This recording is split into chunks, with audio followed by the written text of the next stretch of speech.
What's that? I'm just glad they don't stop contacting me about Wasatch Free. Everybody, even though the meeting's supposed to have started, I'm still getting text messages. They're all your friends. Sarah told me she'd see me in a few minutes. I called her to ask her. A question, and she said I'll see you in a few minutes. So she's planning on being here. We moved it to Wednesday for Sarah. I am in this county because we moved it for Sarah. Where the hell? She better be I here, just right? I had gotten a text message saying, don't forget to read your email before the meeting. So driving home, I called and said, did you read your email? Is there anything I need to worry about? She goes, no, I don't worry about it. I says, okay. She goes, okay, we'll see you in a minute. So I'm assuming she was just on her way here. I didn't read my email. Should I be reading my email today? It was the letter that was attached to the petition in favor of Wasatch Peaks. I don't care when So- you do it. It might be easier to do it after. At this point, I don't think it's going to change my mind one way or the other, so I think I've made up my mind. If in 2 years I can't come to a conclusion, then Do you want to do I shouldn't be even talking about it. I've kept track, so I guess I should be adding it to my tally. Well, where we're gonna be talking about that, and I just got a text message just now that's like, says, I can't write very much. And it's like this long. It's like, oh, really? It's okay with you I when we wonder get what that your one. long messages are like. Or do we need to amend the agenda? But I've well, had one let's just email amend the agenda. and one voicemail, I'll just one amend the phone agenda. call I mean, against it. our declaration tells How us we many go into closed session anyway. emails and text messages and phone calls I've had since Sunday morning. Thank you, sir. 90, over 90%. I've kept track, over 90%. I don't know. Ray went to it and was like, we need people. Your name wasn't first, I know. things like she does. You'd think you'd know better, right? You'd think we'd all know better.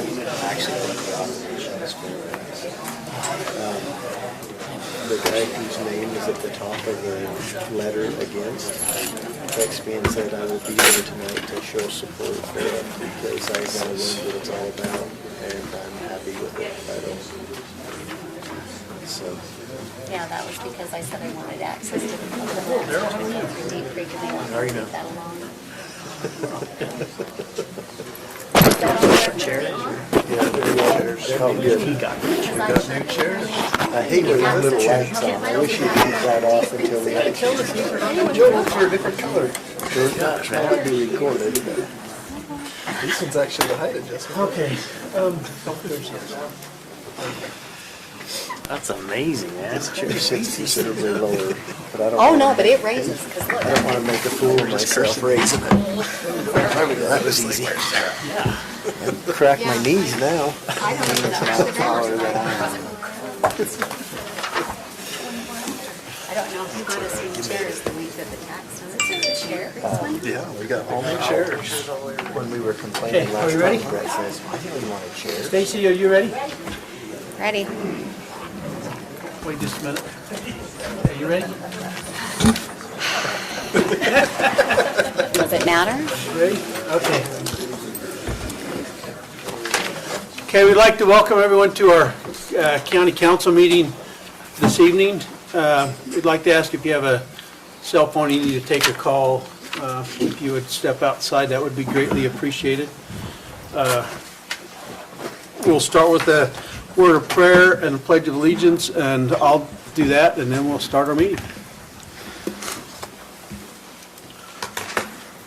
Our kind eternal Heavenly Father, we come before Thee this evening to thank Thee for our many blessings. We're grateful for the opportunity which we have to live in this beautiful valley, for the safety and protection which Thou bestows upon us. We're grateful for the citizens of this community and for all that they do. Pray that Thou continue to watch over and bless us.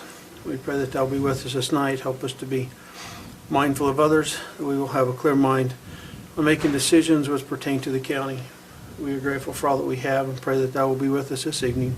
Do so humbly in the name of Jesus Christ. Amen. Amen.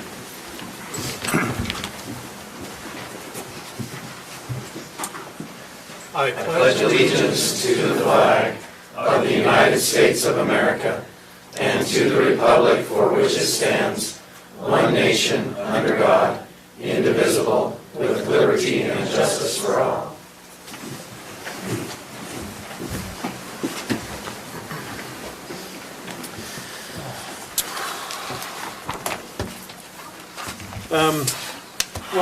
We got one thing, we got to, Member Newton wanted to add a closed session, and we're going to do that before we continue with our work session on the budget. Does anyone have an issue with that?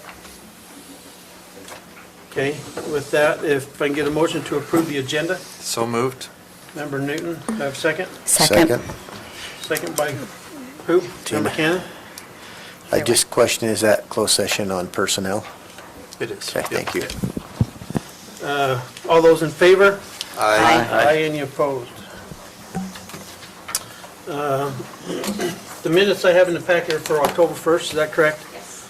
Okay, I don't have issues with those. Do we anyone else on the council have issues with the minutes for October 1st? If not, I'll take a motion on the approval for October 1 meeting minutes. So moved. Second. Member Newton, second by Member McConnell. All those in favor? Aye. Any opposed? Thank you. Conflicts of interest with any members of the council on any of the agenda items. Mr. Chair, with respect to discussion item 2, the Mountain Green Village Community Reinvestment Project Area Plan and Budget, I do represent clients that have an interest in property in that area. Okay. Anyone else? Okay. We're going to go into a public comment period. The first item on our agenda is the Wasatch Peaks. I'm assuming that's why most of you are here. We've had our public hearing. Everything was pretty much the same, but we always have a public comment period before our meetings. And so if you're here to make comments on any of the agenda items, well, on anything in the county in particular, now is your time to do it. Member Swan is going to be our timer. So you have 3 minutes. So with that, we'll turn the time over to you, and if you'll state your name for the record, we would greatly appreciate it.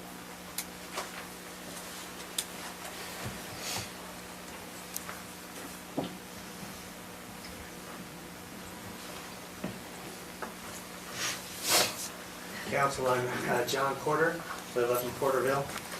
I think mostly I'm in a congratulatory mood tonight. So I understand from the Wasatch Peaks that Ed has, their group has been willing to make a couple of changes in the development agreement, making the 8,500 acres permanent without the ability to come back to the county council. With that, from my perspective, you really addressed all the needs of each of the local parts of Envision Morgan. So I understand Peterson originally had left something open about having a resort. Milton did not, and I think as it lays out, Ed, almost all of those properties will be on the Peterson side. That 8,500 acres, a significant portion is on the Milton side. And I think in that sense, since there's no ability to continue to develop that 8,500, that everybody wins in this. I think Wasatch Peaks does.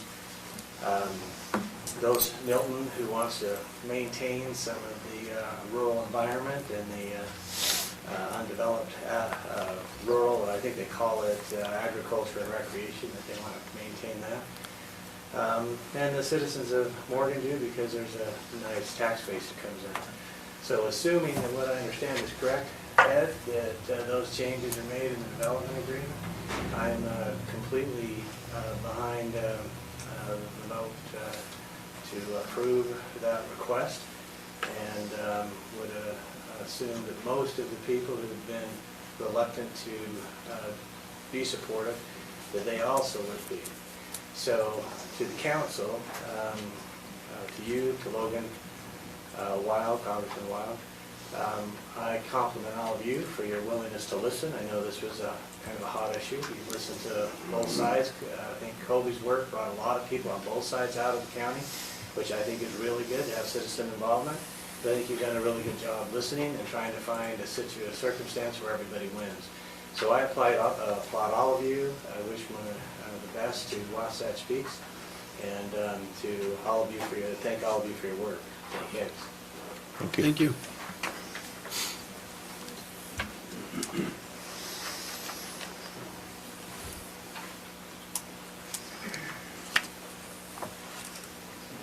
I'm Doug Kersley.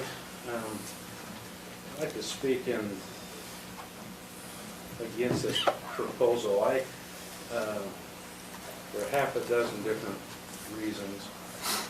You know, we have future land use maps in the county, and every county center, Peterson, Milton, Stoddard, all of us, got together and put together what we hoped would be a land use that would be best for everybody in the county.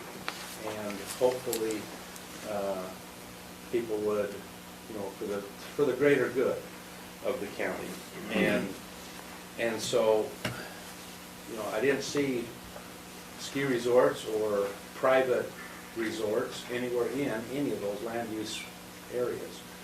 This area that's in question has been on a future land use map as an MU 160 forever, and in the city or the county area plans, that's what it was said. I believe it ought to stay that way. The question comes up of landowner rights, and I think landowners have the right to develop and do things with their property that they ought to. In this case, it's the rich getting richer. It's the mega rich that didn't live here in the first place that sells their property to the mega rich that don't live here now, and they come in and completely, I think, change the culture of Morgan County. And we already have two cultures going on in Morgan County, and I realize that. It's a different area in the Mountain Green area than it is south of that. We're including Morgan City, even kind of a little farming community and farming areas with fairly quiet, not a resort area. And I think that this proposal starts to turn Morgan into a resort area, which I just don't like that idea. And we're doing it for one reason only, it's for finances, that we will get more financial money into the county. And there's true that could happen down the road.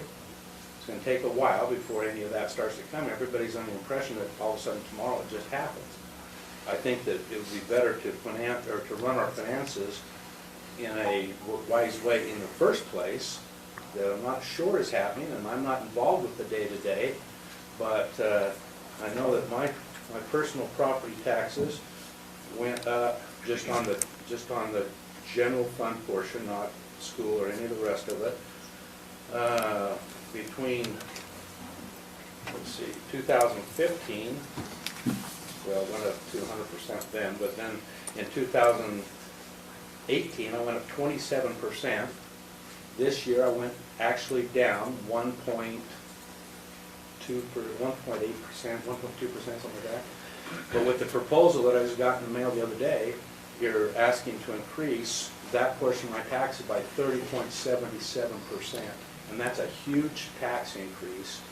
And so I'm thinking we ought to be looking more at what's fiscally responsible for running the county, and not hang our hat on a possible future thing. There's a lot of things that could go wrong with this. I do applaud Ed for the way this thing's been put together. I think if we're going to ruin that mountain, we probably picked the best way to ruin it. But I think that we're ruining a pristine part of Morgan County and what the way of life that we have here that will not come back. And I just, quite frankly, don't want to see Morgan County turn into a resort. Thank you. Okay, thanks. Member Swan, if you'll let me know when time's up, I'll cut them off. Thank you.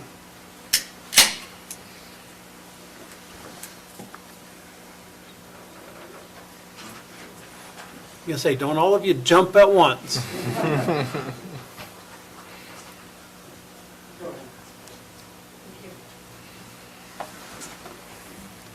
First of all, thank you for your service and your time. And you are, just for our records. Lilia Allen, Mountain Thank you. Green.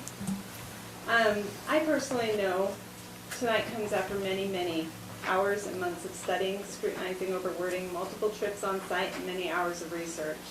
As council members, you are much more aware than the citizens of the many details of this specific project, the depth of the fiscal needs of our county, and how this can be a great asset to our community. I appreciate the minimal build Wasatch Peaks Ranch is proposing, the open space aspect, as well as the fiscal benefit our county is in desperate need of to offset our ever-growing population. We as citizens would like to stop shouldering continual tax increases, and for this reason, I do support Wasatch Peaks Ranch. Also, hopefully each of you received an email today in regards to the petition that has been circulated in support. In case any of you have not, I want to make sure you're aware of a few points. First of all, it was an online petition, and it's clear in the description of the petition the intention is one of support.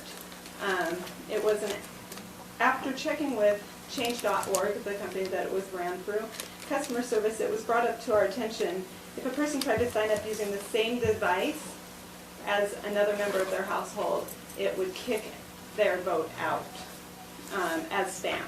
So they were very careful that each vote had to be a different device. Therefore, this means there were more votes that were not counted. I have attached this specific communication to your emails.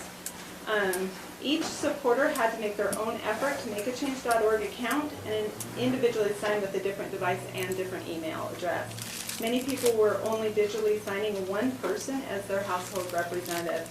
This also means there could have been more votes, but were only counted as one. Supporting documents are attached to your emails. Thank you.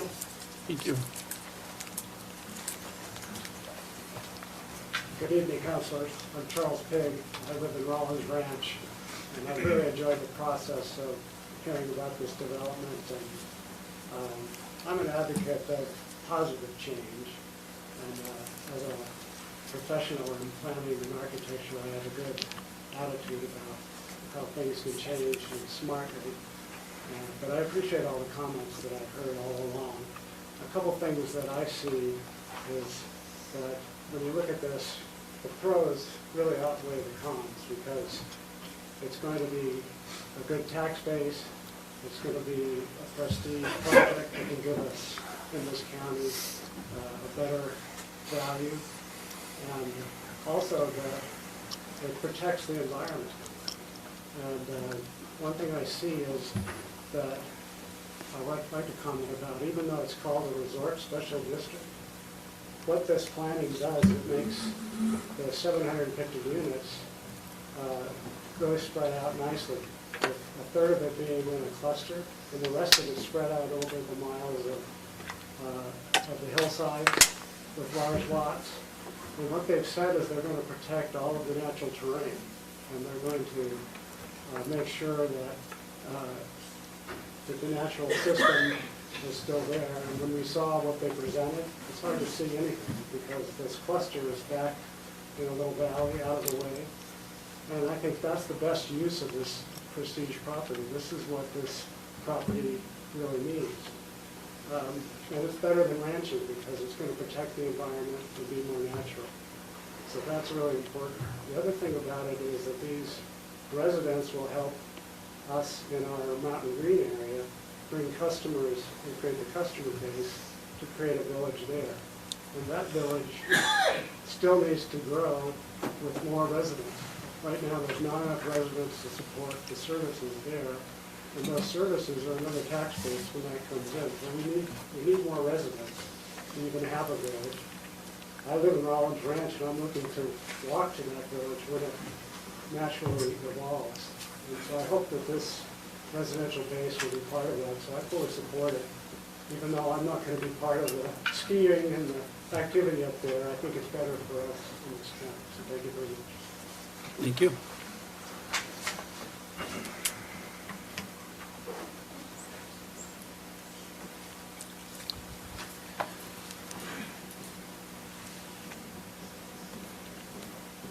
Tina Kelly, Mountain Green. First of all, thank you for what you're doing. I know where you're at, and it's a hard position to be in. I've really tried to stay neutral, and that's very hard to be because I have friends on both sides of this issue. Felt like I needed to clarify something that's been stated about Envision Morgan. I was part of that. I was on that county council. I was over planning commission. I was one of the facilitators of the activities. I was engaged with all of the different groups that were deciding where the chips were supposed to be placed to determine where growth should be. And it was very clear that there were 4 resort zones that were spelled out in Envision Morgan. You can go and look at the document, and you can say it's just a little dot on the document, and you can determine what that size is supposed to be in your mind. But we all knew what property that was. It was the Gailey Hicks holding property, and it was everybody, no growth on the valley floor, let it happen in the resort zones. These are the 4 resort zones. Ravala with Round Valley, East Canyon, Peterson with that property, and Snow Basin. So just, I've heard a lot of different things out there. I've tried to respect everybody's feelings and emotions on this, but I thought I should clarify that. The council decided not to adopt that in the future land use maps because they would have to come forward with their applications just as they have and do a resort special district zoning, and it would be that council's decision at that time whether it was the time and place for that to happen. I just felt that I should clarify that. Thank you. Thank you.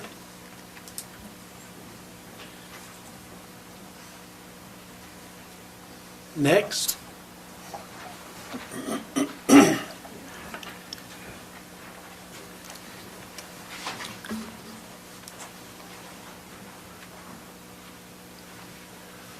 Kim Warner, lifelong resident of Morgan County.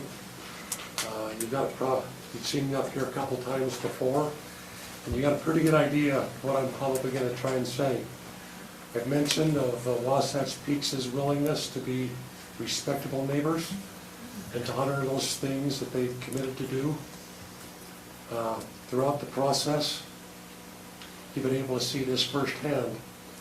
I've often wondered how long that we'd be able to keep the beauty of the Jacobs Creek area to ourselves before it would be sold and ultimately developed. The Mountain Green area that I've always loved has changed dramatically. Many homes and subdivisions popping up, including 2,000 homes, which has been approved and will someday come to pass in the Snow Basin area.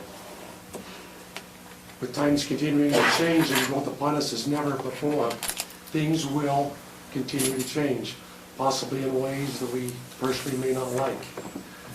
The property owned by Wasatch Peaks will someday be developed. It's too beautiful. It's too beautiful of a place not to be. What is it that we want?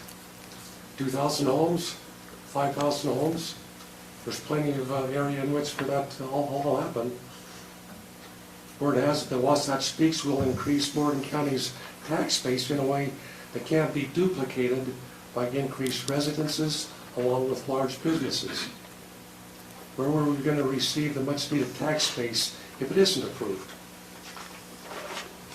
Yesterday in the mail, I got this little notice of proposed tax increase by Morgan County. I'm assuming that I probably wasn't the only one that received one of these. I'm assuming that our county officials responsible for this increase saw an obvious shortfall because not enough tax base in order to cover the many necessary Morgan County needs. Wouldn't it have been nice to have another extra 300,000, 500,000, 700,000 to help us out within the county? Word has it that Wasatch Peaks will be responsible for the building and infrastructure maintenance of their own area. Word has it that Wasatch Peaks will keep 8,000 of its 12,500 acres untouched, with the environmental impact minimal. To me, it looks to me like that it's a win-win situation. The decision you make tonight is going to impact our county for many, many years. I'm confident that you'll make the right decision. Thank you. Okay, hold it. okay? No offense intended, okay? But we're not gonna start a plot, everybody gets up and comments. I'm sorry, if it gets out of hand, I'll clear the room, okay? Thank you. I'm Lynette Johnson. I think they just clapped because I came up. I didn't drive. Anyway, I sent you all a letter. Hopefully you had a chance to read that. But I think the Wasatch Peaks has a very good plan. And I know there's a lot of angst to have anything change on that beautiful mountain. I love it.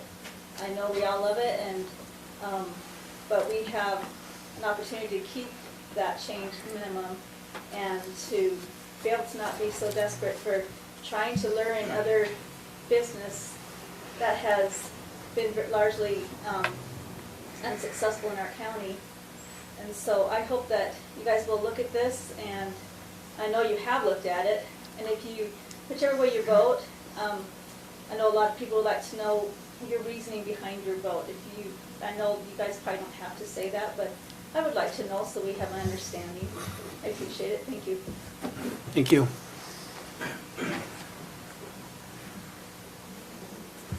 My name is Susie Robertson, Mountain Green, and I'm here on behalf of many mothers in the community. And I myself have 7 boys going through the school system.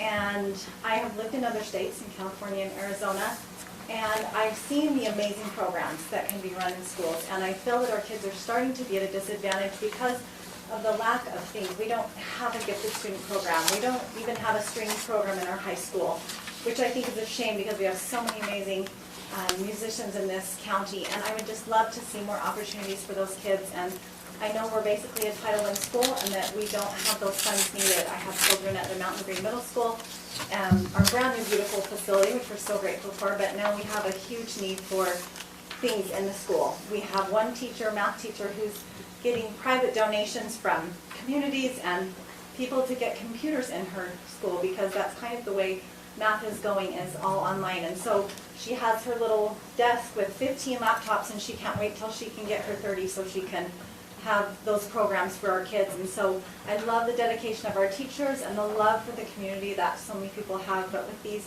much needed funds, I agree this is the best use of this space, and it is. And they, you know, Wasatch Peaks I think has been nothing but forthright and amazing to work with. And I think it would be our honor to have them in our community. Thank you. Thank you.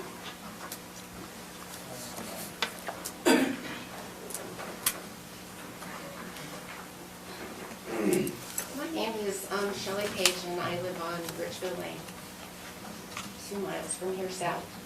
And I've lived in Morgan for 35 years. And I moved here when I was a divorced mother with 2 young children.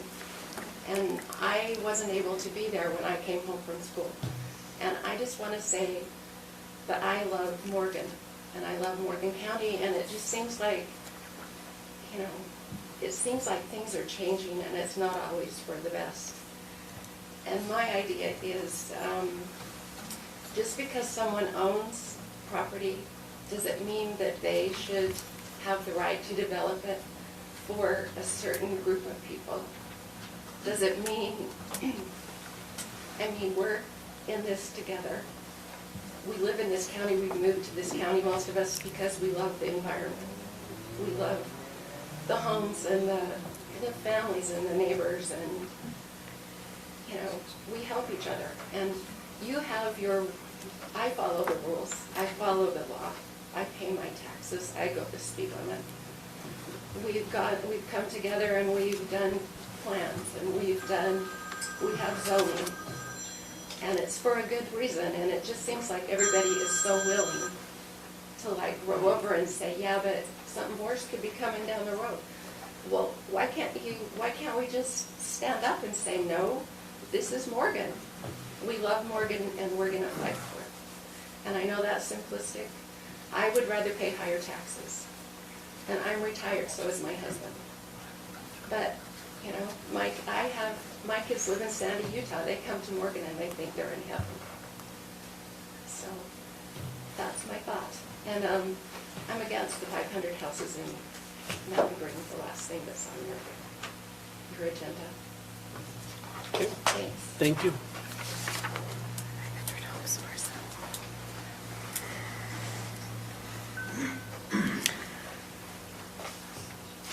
My name is John Lanefeld, and I live in Mountain Green. I'm a very large landowner in Mountain Green. At least that's what my tax statement says. So I have to tell you that I don't want to pay any more taxes. My tax bill this year will reflect almost, well, actually more than my mortgage, because I don't have a mortgage. But it is a substantial amount of money, and frankly, I don't mind paying it as long as the services are adequate and they're taken care of.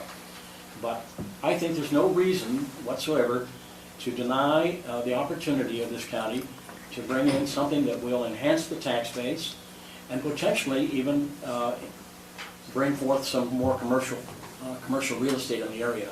It's absolutely necessary, I think, in order to mitigate the taxes that we're now faced with. And frankly, when somebody tells me that the culture is going to change, well, my question is, what culture are you talking about? Because if it's farmers and ranchers, most of those people are sold out to the developers already, or they plan to eventually.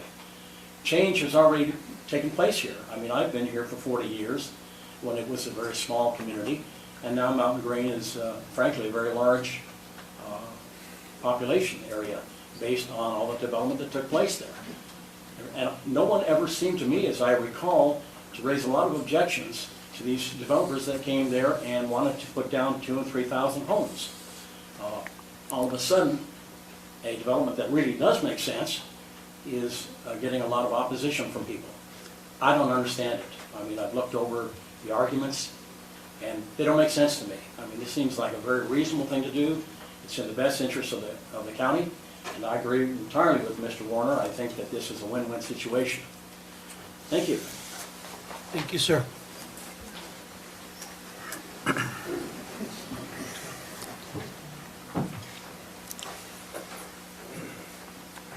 My name is Erica Beckstrom. I live in Mountain Green. This is a golden opportunity as I see it, and I've studied it for the county. We really need it, and I feel like it's time for the county to stop saying no to everything and finally say something yes that is a golden opportunity. I would hate for the county to shut it down because I really don't see anything wrong with it. I've watched how the developers have worked, and they have worked with you, and they've worked so hard to do everything you've asked, and to shut it down would just be a slap in the face because all it is good. I see it as a win-win.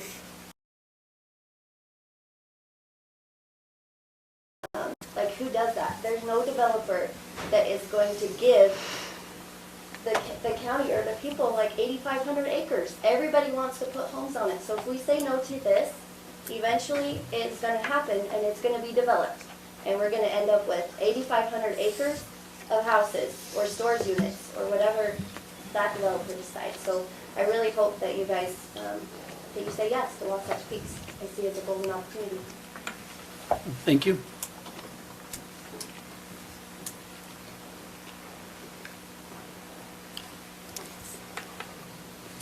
My name is Mandy Wallace. Thank you for your time. We'll just take a second. I too love this county very, very much. I love being here. We were away for a short time and I missed it terribly. There's really no place like here. And I understand the feeling of not wanting things to change and not wanting it to grow. But if growth wasn't ever allowed, most of us wouldn't be here. You know, if we never put in any new homes, we never changed anything except for a handful of pioneering families, most of us would have been shoved out. I think the key is just to make sure that we're planning and ensuring that the growth is smart.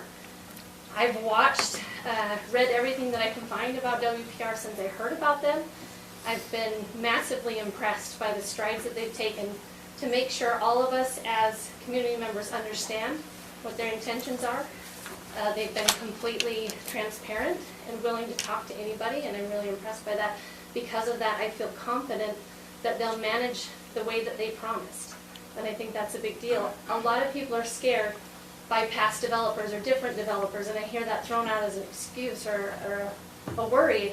This developer lied to me, this developer didn't do what he said, and I don't think that's fair to put that on them. They've done an incredibly good job laying things out. In reading the against arguments, I've seen some that did concern me and that I thought were legitimate. One specifically, I fancy myself an environmentalist, was reading about, some of the chemicals in the snowmaking. I noticed specifically that Ed addressed that in his editorial, which was very helpful for me to read that and say, they've changed the way that they're doing snowmaking operations. They no longer use those chemicals. It's safe for the people around it. It's safe for livestock. So those kinds of things are really important to me, that they're addressing these. They're taking the time to make sure our needs are met. For that reason, I do support it. Thank you. Oh, sorry, one more thing I want to say. Sorry. Everyone keeps mentioning tax base, which I do think is a really big deal. The taxes are going to be a huge bonus to us, but also the jobs. I do think they have the potential to bring in a lot of local jobs, which we need also. So that's all. Thank you. Thanks.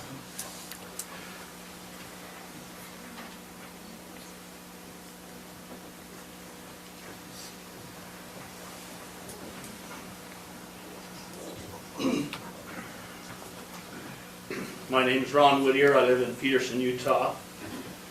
You've heard from me enough, and I'm tired of talking about this, but there's a couple of things I did want to bring up. There's a couple trigger words here that sometimes concern me. One of them is the trigger word resort town. And I've heard a lot about that. This is going to be a resort town. It can't be a resort town when it's private. It becomes a resort town when it's public. I need you to address, this is to address the council, not the... Oh, well, I was just trying to relax and talk. Okay. They're easier to look at anyway. Can't argue that. At least in the middle. But the other thing that's a little bit difficult here too is we've heard a lot about this as a farming town. We won't want to change that, how that look is. Let me just tell you that when I was a young boy, there was 32 dairy farmers in Morgan, Utah.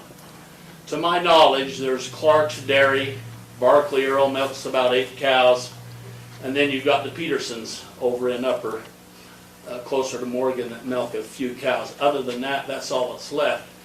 To say that this is a farming town and we don't want to change that, that's been long gone for quite a while. And so that's another kind of a trigger word. We don't want to change, it's already changed. The other thing is it talks about the impact to our community. In my opinion, the biggest impact we have, and I've said this before, is to the Whittier Ranch. It goes right through us. It's a right-of-way my dad sold 20 years ago. I have no control over that. I respect what he did. So it will impact us. It won't impact the county very much. But the other part of this is it's private now. It will be private still. It isn't like we can go over there and use it now. We cannot. And so what impact will it have? Very little to the county other than the tax base. And if you don't have to provide a lot of services and yet you get that tax base, I think that, like has been mentioned, and this is, I guess, the other trigger word, it's a win-win. And it's really a big win when you consider these little cards that just came out. They came out in spite of Wasatch Peaks. But if this tax base comes in, maybe we can see that level. I don't know that we'll see it go down. The best use of the land would be the best use for us. And we hear a lot of people, I don't want to see them do it with that ground. I would have loved to have bought it and kept it just like it is. I didn't have that kind of money. These people came in with their money and they bought this and they're going to do something. And they've been willing to work with this community in this town and all of the landowners. And I respect that as a landowner. And I appreciate the way that I've been treated. And my rights as a landowner have been respected by the Wasatch Peaks. So if not Wasatch Peaks, then who and what? And do we really want to go down that road? I know there was a comment that they was going to put in 10,000 homes, and they says the county only 5 is the most we're going to do. I think we've got the best that we could have hoped for. I fought this for 18 years legally, financially, and every other way. I promise you it's the best that could have happened. Thank you for your time. Thank you.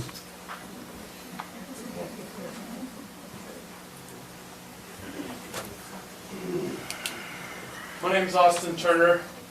Do you want me to wait till I'm holding on to the pulpit? Or whatever No, you're good. this is? I don't know if it's a pulpit. Okay, I just wasn't planning on standing up today. I feel like I've beat this dead horse enough. But I've yet, in the time that I've spent on the council and around it, seen a development go through this kind of scrutiny. This development has been under a microscope like I've never seen before, unless I'm missing something. and I still feel confident that this is a good development, and I support Wasatch Peaks. The only other thing I'd like to address with the county council is hindsight's 2020.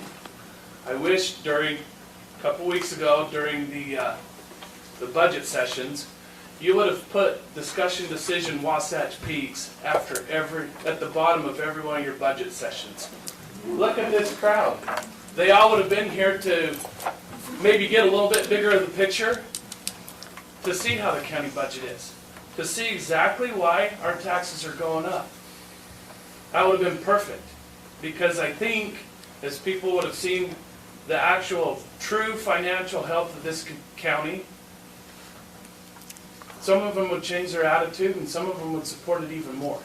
So hindsight being 2020, I wish all 4 of those nights, including the one that you guys were here till well after midnight, trying to figure out how to save a penny here, save a penny there, and do we really need this item or that item?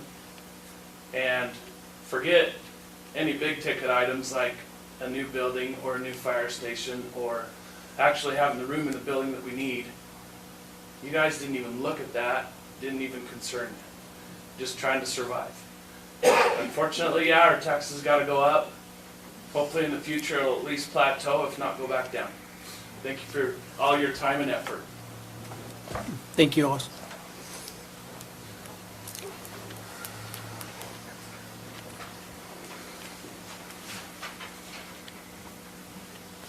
Cindy Carter, Hardscrabble. Thank you for your time, council. I want to thank you all for your work over this development, especially over the last few days. I would also like to give a special thanks to John Porter, Kobe Johnson, Whitney Croft, and Ed and Becky with WPR. In today's world, and especially in the political world, compromise is becoming an extinct animal. And in my humble opinion, that's part of what's wrong with America. That's a sad statement. So again, I would like to thank you all for working towards a compromise that I'm hoping both sides can live with. That being said, you all and WPR needs to be fully aware that I and the 7 original letter writers are not the sole representatives of the opposition to WPR. There are almost 800 residents of this great county on that letter, and I cannot speak for them, nor can I say that they will agree with this compromise. I have reached out to many signers of the letter today, and I have yet to receive a positive response regarding the compromise. I have only heard opposition, and that a referendum is the way they want to proceed. I want you all to know I mean no disrespect to any one of you, but I hear over and over again, what is this council doing? Why do we have zoning laws? Why do they not stick to them? Why did we spend the money on land use maps and Envision Morgan? And those are valid questions, and in the end, you guys are the only ones that can answer that. The supporters of WPR have stated a fact that all of Park City can fit into this one development. And that's right, and that's the concern. Morgan has more private land per capita than any other county in this state. Take this Park City thought process and expand it. How many Park Cities can we fit inside Morgan? If you do the math on that, that number is astronomical. I recommend when people are standing up and telling you that this county is no longer a farming community and that that's gone, I recommend to every one of you to get in a Ranger or on a horse and get on top of that mountain in Norwoods. Because I guarantee you there is so much farm ground in this county. You guys can look that up and see the math on that of what's in the Greenbelt. That's not the truth. There may not be dairy farms because almond milk is super popular right now, but that's those people's concerns is the door that this is going to open. Thanks. Okay. Thank you.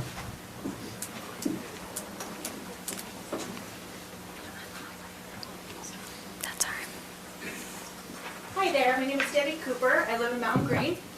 So if we're talking about opening up a referendum, I think that is the wrong thing to do. That really does impose on our property rights. We all are property owners here. Wasatch Peaks is a property owner. If we go down the path of a referendum, we're opening up Pandora's box. I think that is an awful way to go. I would really strongly, ask the council to consider that, because that affects all of us. If we go and open up that, because we all are private or property owners here, if that could mean your neighbor can, or a group of your neighbors can put together a nice referendum to change the way you use your property, that's a problem. That's one of our rights as, citizens of the United States, and I don't think we should mess with that. Thank you.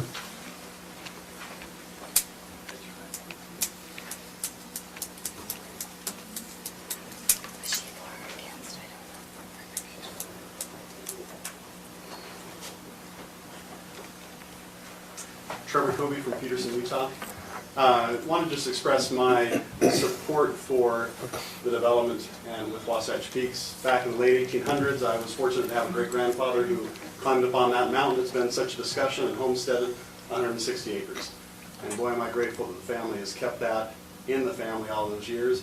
Initially, we did have concern that there would be maybe an attempt to prevent us from accessing that ground. As we've talked with Wasatch Peaks, they've been nothing but supportive. They've acknowledged that we've got an easement to be able to access and use that property as we see fit. Would I hoped we had a written agreement in place today with that? No, but they continue to work with us on that. And Ed's committed that we'll be able to work together to achieve that. As I think about the options, and for me with property right there surrounded by this, it really is what else happens with that mountain. When it first went on the market, Morgan County should have bonded and purchased it. It would have been the cost of middle school, and I would have been more than willing to pay an extra middle school cost to have that mountainside be owned by Morgan County. Unfortunately, nobody had the vision or the foresight or the willingness at that time to do that. Now that I think of other options, 10,000 homes packed into that mountain around what we own, or I picture somebody trying to develop 5-acre cabinettes that are haphazardly scattered over the mountain. Those options, to me, are not what we'd like to see happen up there. So for me, it's less about no or yes on this. The question I would have for each of you today, this is what matters right here. And I know you know this, so I'm preaching to the choir.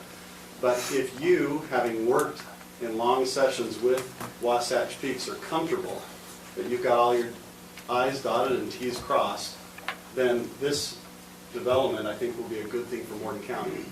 If you still have questions and concerns, I would work through those and make sure you've got the right agreement. But for me, it's not about, is this yes or no? It's about, when I look at each of you, and I know we've got some great talent with all of you up there, have we got the right agreement in place? And at the end of the day, if we can say that and we're confident in that, then let's move forward. If there are questions, I hope to hear a discussion about that tonight, and hopefully you can get those resolved so that we can get an agreement that will work, that will allow us to accomplish what's been proposed up on that mountain. Thanks. Thank you.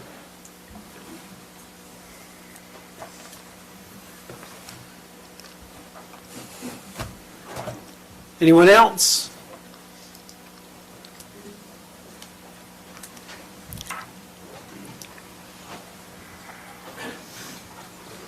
Good evening, I'm Brent Anderson. Appreciate your guys' time. A couple weeks ago, when I was here at a meeting, and at the budget meeting, the fire department needed some money. The county is so financially broke, it's not even funny. Because I got that same tax notice and I was a little pissed. I should have looked, sorry.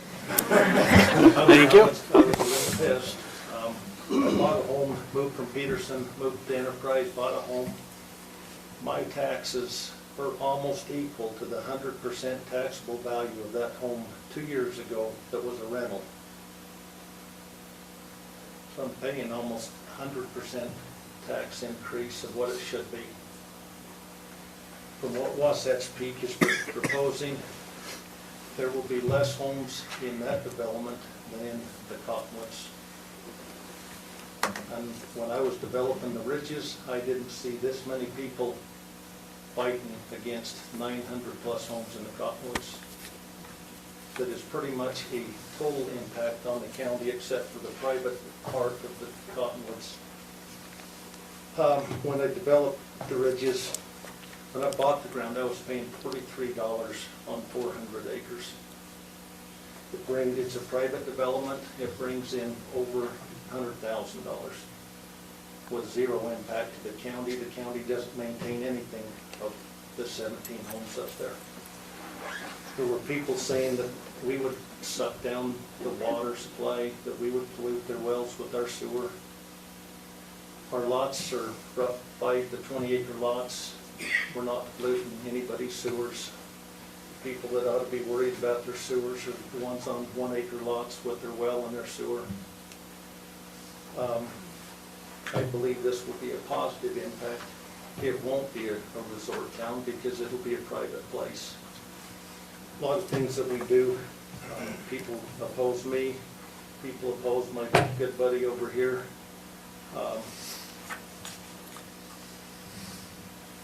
Having a brain cloud. A friend of mine built a big barn up, what's that road you live on there? Deep Creek Road. They didn't want Doug's big barn up there either. And Doug helps, that barn helps some people, so I believe this will be a positive thing. Do I want things to change?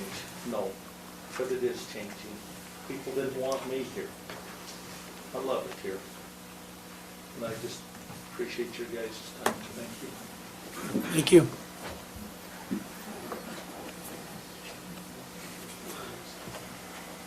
Last call.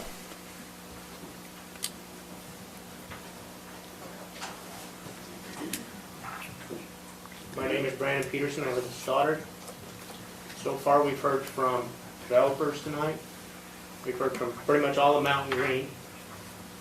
And we've heard from adjacent landowners that are all for this. What about the rest of this county that built this county?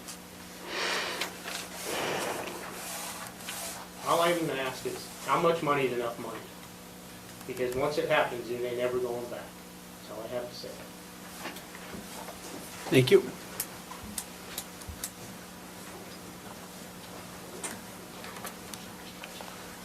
Hi, Michelle Lyman, Mountain Green. I think we have heard from a lot of Mountain Green people. I also think that's because a lot of the development that will be seen is on the Mountain Green side. The open acreage is on the Deer Creek, Deep Creek, I'm not sure what that is on that side. So I think when we're coming out from Mountain Green with our voice, it's because we will have the majority of the building on our side. I'm for Wasatch Peaks development with having children driving back and forth down the canyon for jobs. I think it's a great thing to have some local jobs up here. I just think we've watched so many times we've had to pass bonds for our schools. We just don't have the money. I've watched you guys stay till so late in budget meetings doing the best you can with the budget we have, but it's just not enough. And I just think this is a solution for our county that is a win-win situation. Thank you. Thank you.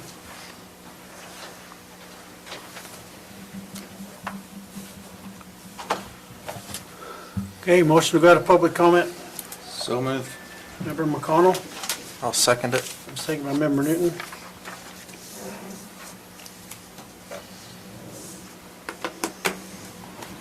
All those in favor? Aye. Aye, any opposed?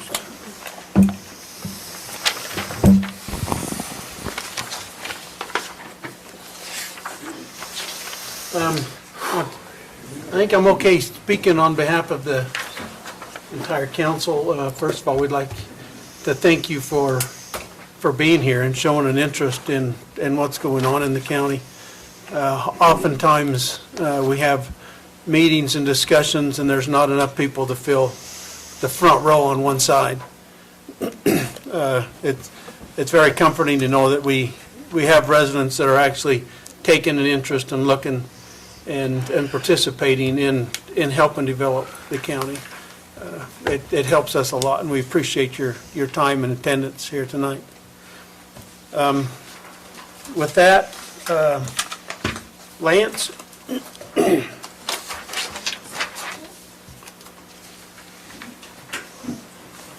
Agenda item 1.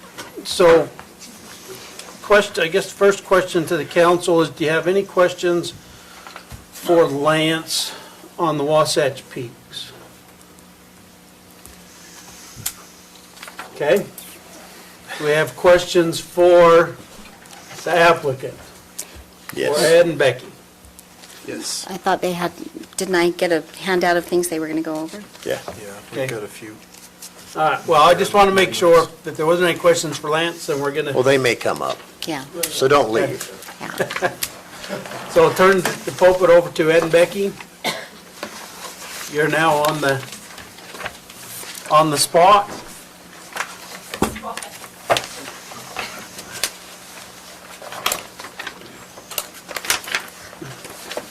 And who wants to start? We have I can. multiple. Okay, Member I just Kilmer? got a quick question. We had talked through various sources on 4.5.3 and the change that you made there that you emailed out to the council, that Lance emailed to us, your change there.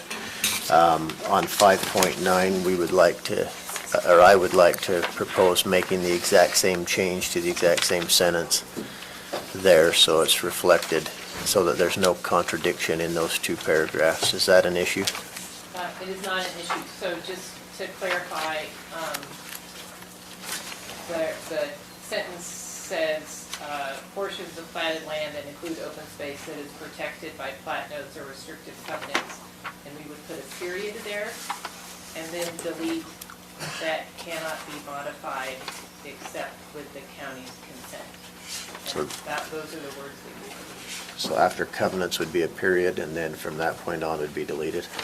for the remainder of that sentence. Remainder of that sentence, yeah. Not Sorry, next did to you it. say there was We're on two? page 15, Well, 5.9. First one's on Okay. 4.5.3. So that's not the same one we were talking about 4.5.3? earlier. 4.5.3 is the one that Lance emailed you, and then 5.9 is the one I'm referring to. And Member Cannon, that change was made yesterday, and you have that copy. So that one's already in here? That's in there. Yeah, 4.3. Okay. 5.9 was not, so that's So what I asked. 5.9 point, That's it, 5.9. okay.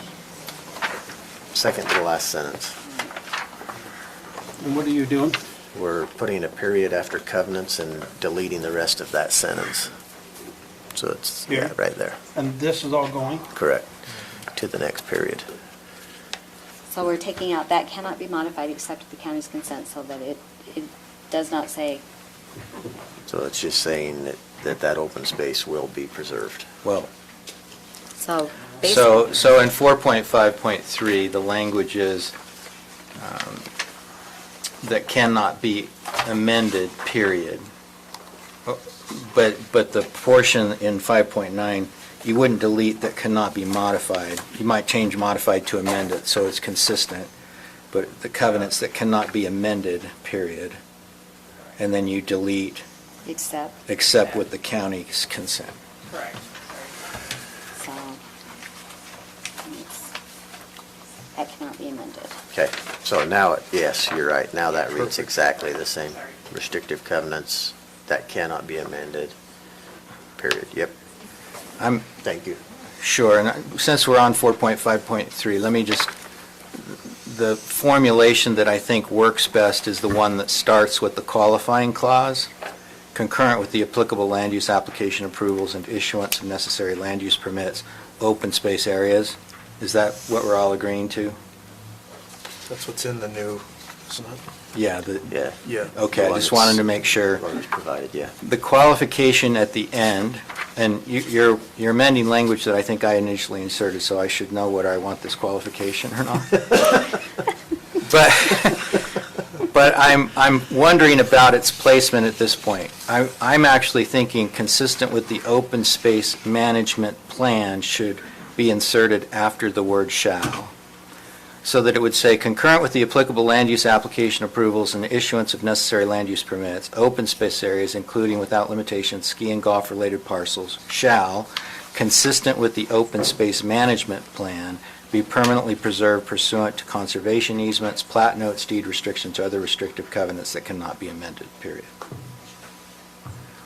And the question is whether that is qualifying the obligation, whether your open space management plan is going to address and require all of these things to be subject to conservation easements or other mechanisms, or if it's simply qualifying the last phrase, deed restrictions or other covenants that cannot be amended.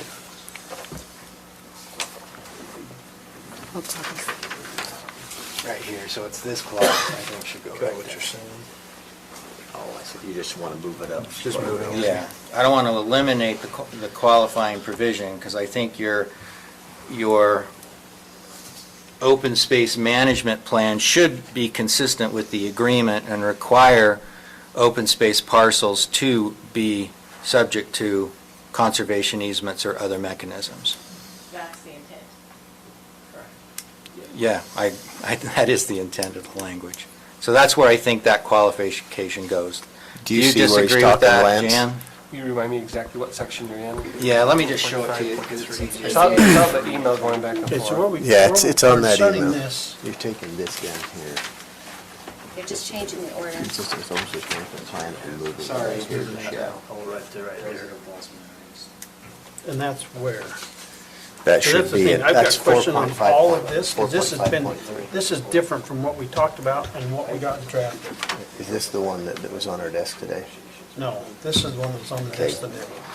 Go back to 4.5.3. And so that's why. I think That's- we're fine, because that's that the one doesn't they sent change, out last change, we night. still These have are not the removed the same. language that Yeah, was. so you can delete all those, because this is. All we're doing is not your rearranging questions, now the but delete the these. verbiage to make it a little cleaner. Those other two. Sure. And Lance can type that in right here so we can all read it and make sure that we're clear. Right here. So that's now. Yeah, he'll type it in. I don't want to upset any Apple cart? apple cart that's been filled today, but that's just where I think the qualifications should go in the language. But it,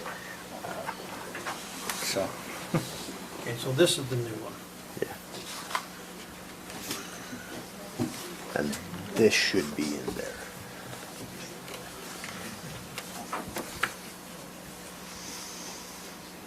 yeah, you should run it by Tom. We did, he nodded his head. Okay. It's right up here. So you're typing that change in then, Lance? Lance, you're just gonna copy and paste that consistent with the open space management plan and move it up to after shall. Yep, that.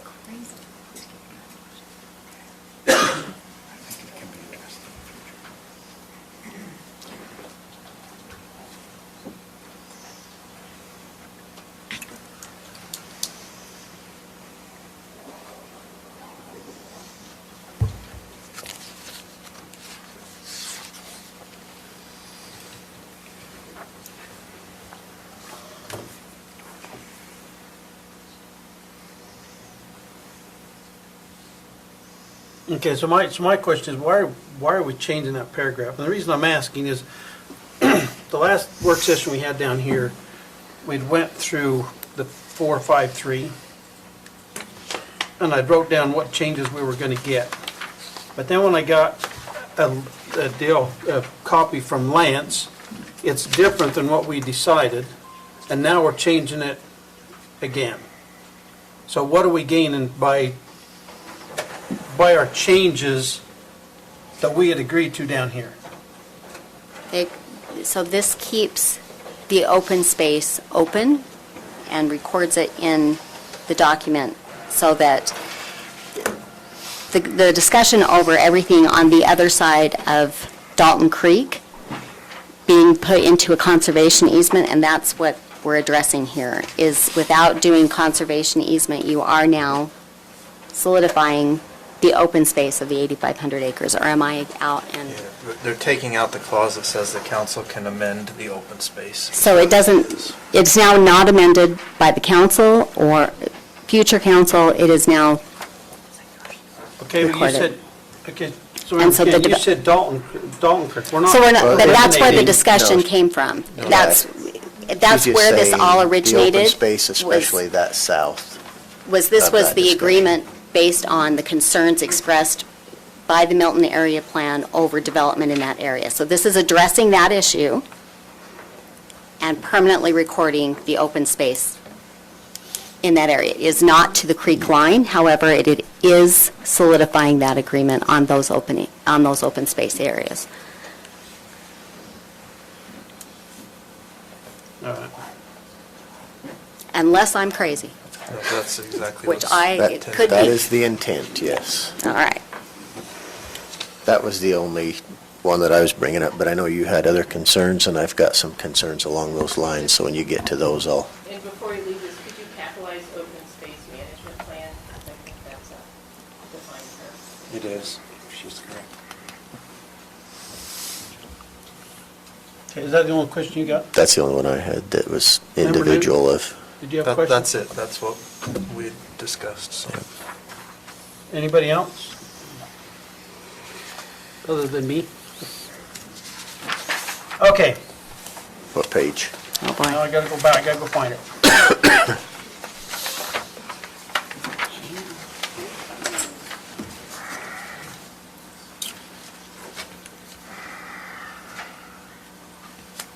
Okay, so if you go to page 6,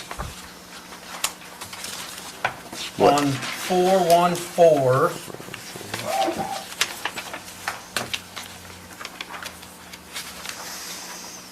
now I gotta find my exhibit E.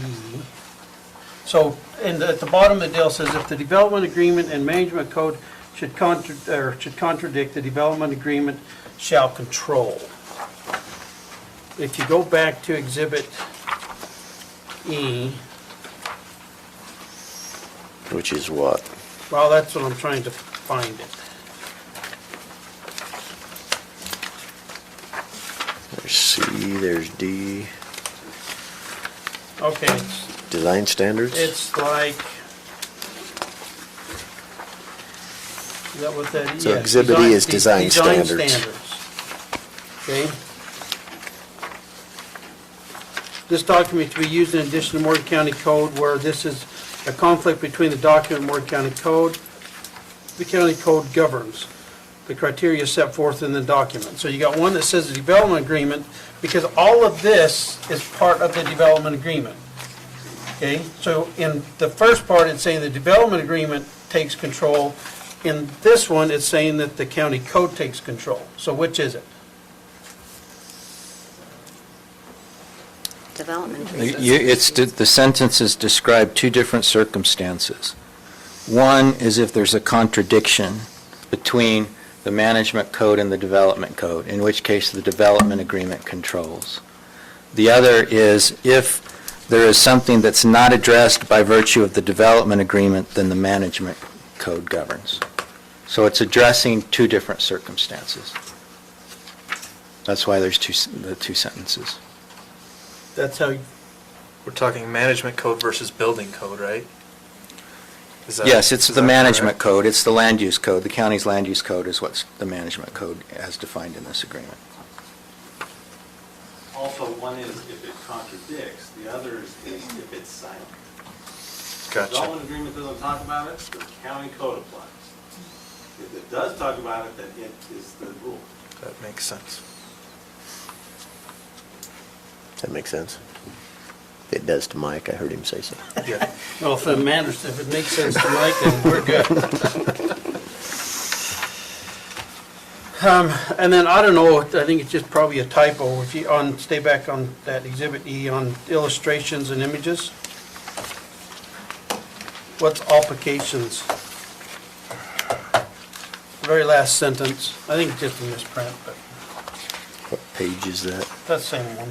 Yeah, but I never did find it. Oh, I Supposed to don't be know. applications? Is that Oh, what right it after is? introduction, I don't know, purpose that and, would- I'm assuming it's supposed purpose to be and intent. applications, but is that just a misprint? Or is, Sorry, what page are we on? Page, Exhibit E. he's on in the page design 2 of the standard. design standards. Page 2, yeah. Very last sentence on the page under illustrations and images. Oh, yeah. I'm Purpose assuming plus I intent, very Tried last, to look it up, I could never find that particular word, so. last word on the left side, application. All right, so, Oh, good Lord, how long is this? so I'm going to ask, because I'm one that's got the, if you go back to page 7, we talked about 20% of the living area of the primary residence. I personally want a hard number. If I'm the only one that's there, then so be it. Are you on 4.2.4? 4.2.4, yes. 4.2.4. It's talking about This is in relation to the discussion we had on the accessory buildings, accessory to the primary residence. garage, sheds, barns, and other structures. Well, they're talking about. Specifically the the improved living area. areas. And the only reason I'm saying that is you build a 10,000 square foot house and you can have be 20%. Well, that's 2,000 square feet. That's bigger than most houses in Morgan County. So I'm just, if I'm the only one out, that's fine. And we're only talking about accessory buildings, right? Yeah. No, it's the accessory Accessory buildings living. that have living space in It's them. the living space in an accessory Correct, building. So correct, you could yes. have a barn that's much Right. larger than that, but your living But space you can would be have up to limited 20%. 20% of the main Tw- house. And it was, and correct me, Lance, help me out, it was 20% of the main residence, correct? Not including the Not the garage. building itself, Yeah, not including the The main garage. living space. not including the garage, yeah. But we were using that 20% as a multiplier to that main residence, not the building that they were building. Like Mike said, you could have a 10,000-foot barn, but Yeah. that's not what they were going to calculate that off, thank you. So for the point of discussion, Roland, what size would you want to limit it to? Well, I'm just looking at a hard number. I'm looking at it if your worker housing is significantly smaller. I'm looking at 1,000 square foot. I don't think the intention is for any worker housing. I think the intention was to have space that people might use as a flexible gathering place in their own, you know, where you might have family over for a meal or something like that. Correct me if I'm wrong. Okay, I- well, okay, so we'll move on. I think as long as we're charging them property tax on it, we'll recoup. Go to page 19.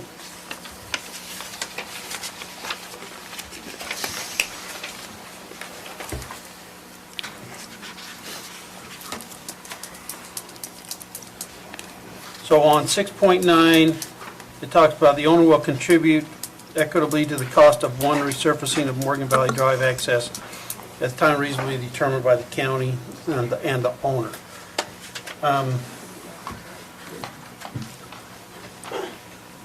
When do you determine a one-time surface? If we destroy the road and we resurface it, and construction is going, because this is gonna be a project, it's gonna take longer than 25 years. Yes, they have 25 years with, and that's another one, they want to, with the possibility of extending for 15.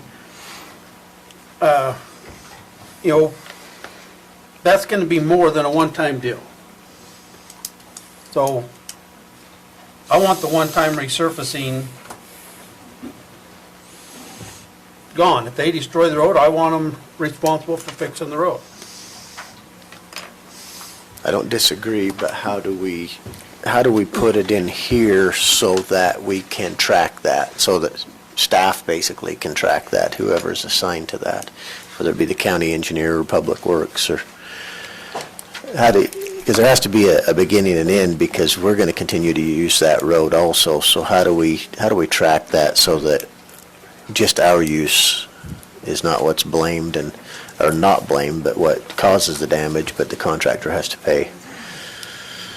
Well, it's like everything else, when we do like conditional uses, you know, the roads and that are assessed before, and then they go back and they reassess them after and determine, but what I'm looking at is, you know, a 30-year project, you know, with the, what equipment and that, the possibility of coming in there, I mean, we're talking multiple.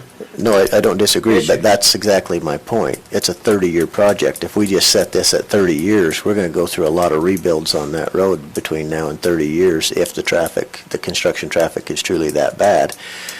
Do we do that every so often? There's got to be a way to track that. We can't just arbitrarily say, okay, the road's bad, must be your fault. If 2 years from now, their second access is the primary access and we're still wearing out that Morgan Valley Drive road, how do we defend that it was their traffic? Okay, and that's part of my question, why I'm against just having this one-time resurfacing. I mean, if I understood from our budget meetings correctly, proper resurfacing should occur 4 times during a 30-year period, regardless of whether they use it or not. They have the right to utilize the road. It's a public road. And I think it would be very difficult to make individual assessments. I think this is kind of a specialized assessment where they're contributing a pro rata share on one occasion. They'll otherwise be contributing to the reconstruction or resurfacing of that road vis-a-vis their property taxes over that entire period. And so I don't know what other specific proposal to make to reach your issue, Roland. I'm just pushing. It's just a concern that I have. So my, Of having it wrote that way. I guess the way I'm looking at it, the Roland, is if they're contributing enough through their construction to need to resurface the road, then we would be at that point collecting property tax on the construction that's been happening. It would be being recouped through the county fund in that direction. So in a lot of ways, they are contributing in multiple ways towards the cost of that resurfacing.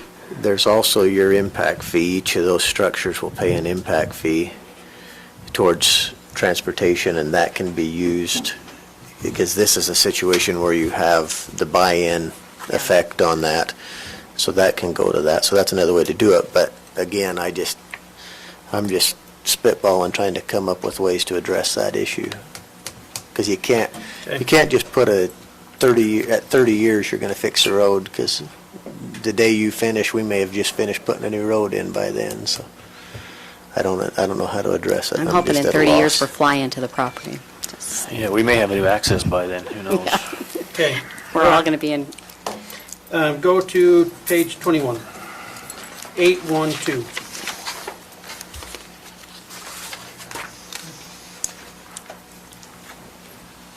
So if you look at that paragraph, that's different than our last draft. And what I'm talking about in particular is we're talking about special service district, improvement district, service areas, other limited purpose governmental entities may establish and with respect to the subject property. This is where I'm having my issue. And other nearby property that owners therefore elect to submit to such district or other government entities. Now, it's talking about owners electing to submit. So I just want to make sure that, because more than likely they're going to submit for a special service district for that area.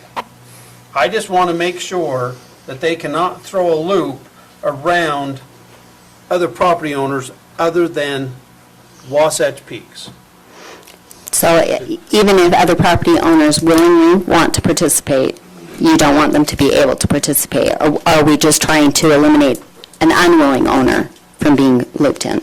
Okay, so we've been getting sold a product that we're going to be self-sustaining, self-sufficient, and we're 11,000 acres, okay? Mm-hmm. To me, this allows that 11,000 acres to expand.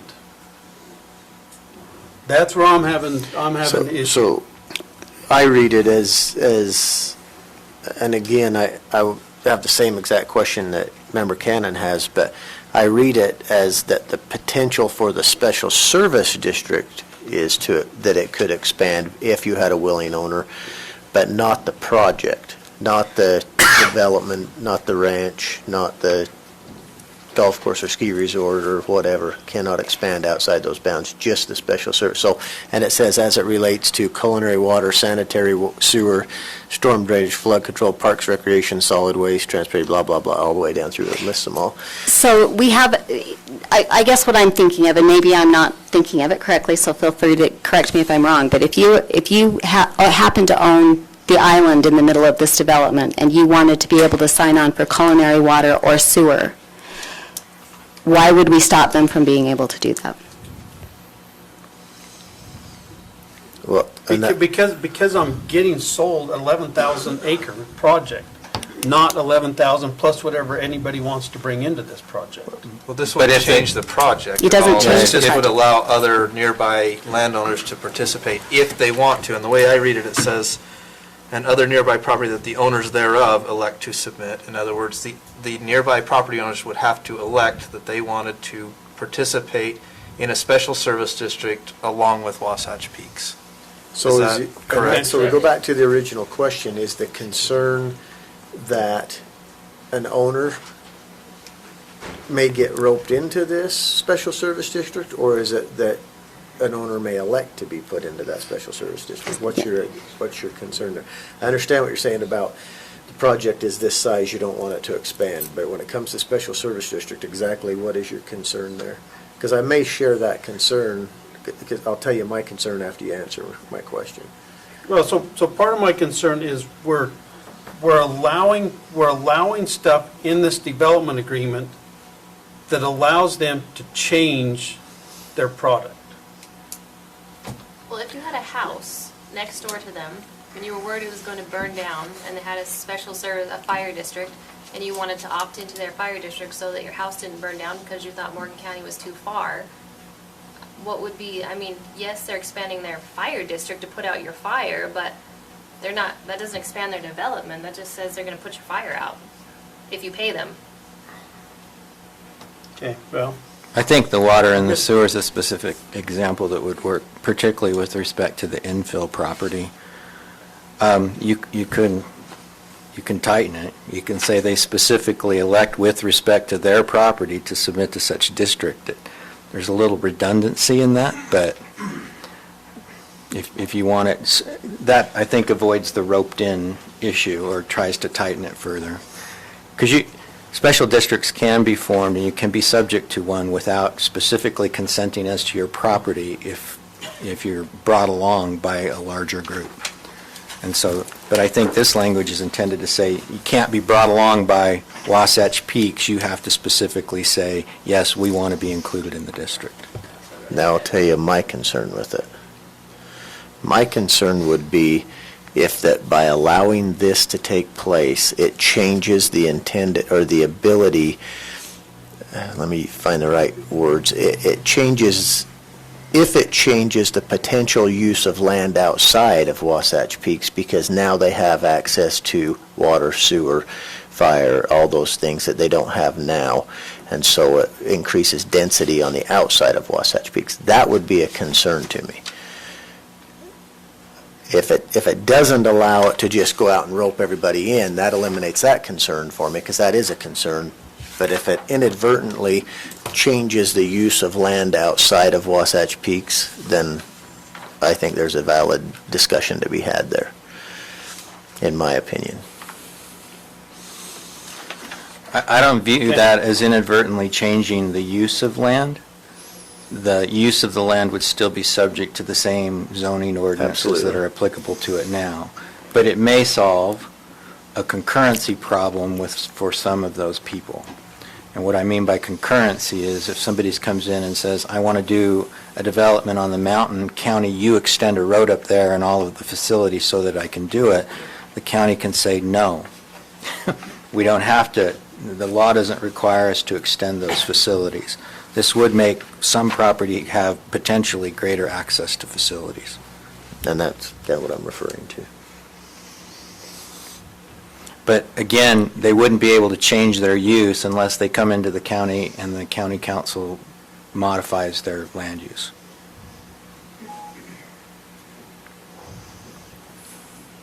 So what's the solution to this? Well, I can fix the first problem in terms of the roping in, although the language is a little redundant. But I can't fix the other issue. I think that's just... Again, it's just, if that's enough of a concern, you would just eliminate the ability for anybody outside the borders. But if it's not enough of a concern, you wouldn't do anything. And again, that's the concern I have with the paragraph, not so much, I don't read it as their ability to go out and rope other people into their special service district to help cut costs. But I do see the other as a potential. But if it's not a concern to anybody else, I'm only one, so. Well, I guess you're going to have to spell out the concern a little bit more for me, having looked into all the neighboring properties in depth over the last several days. So like Member McConnell said, it doesn't change anybody's actual ability to do anything with their land. The zoning is still the same, the future land use is still the same. But like your example, if there was a specific service that would be required in order to do the land use change or the zoning change that is applied for, assuming it fits in the future land use map, at this time, right now, it may not be potentially viable because of the cost, but if now the water and sewer is just across the fence line from you, and all you got to do is opt into that, you now have water and sewer and the things you need to do that. That might expedite that land being developed where it would be longer down the road before that land got developed in another situation. So these surrounding properties that are zoned MU 160 that are subdivided into smaller units and are not supposed to have structures built on them, we can... Lance defined yurt at the last meeting. Well, I'll just, in response, I'm not concerned about that, and because someone asked that we articulate our reasons for voting in favor, which I will do before we vote, if the chair allows me to do so. But I approach general plan and land use zoning issues the same for everyone, or I feel like I'm going to be inconsistent in my approach. And frankly, if the facilities are going to be there, and whether we allow them to connect or otherwise, the facilities are going to be there, and every property owner in this county has the right to petition the county and go through the process to modify its zoning. And I'm going to respond to that. My view of the general plan is the same with respect to Wasatch Peaks as it was to Mr. Kersley, who opposes the project. But it was an advisory document for Mr. Kersley. It's an advisory document for Wasatch Peaks. I'm going to approach them all the same way. And if adjoining property owners choose to come in and make application, then they make application, and it may be us, it may be another council or commission, depending on what the vote is, a group of 3 or a group of 5 that will be making that determination, and I trust the process enough to allow that to happen. Okay.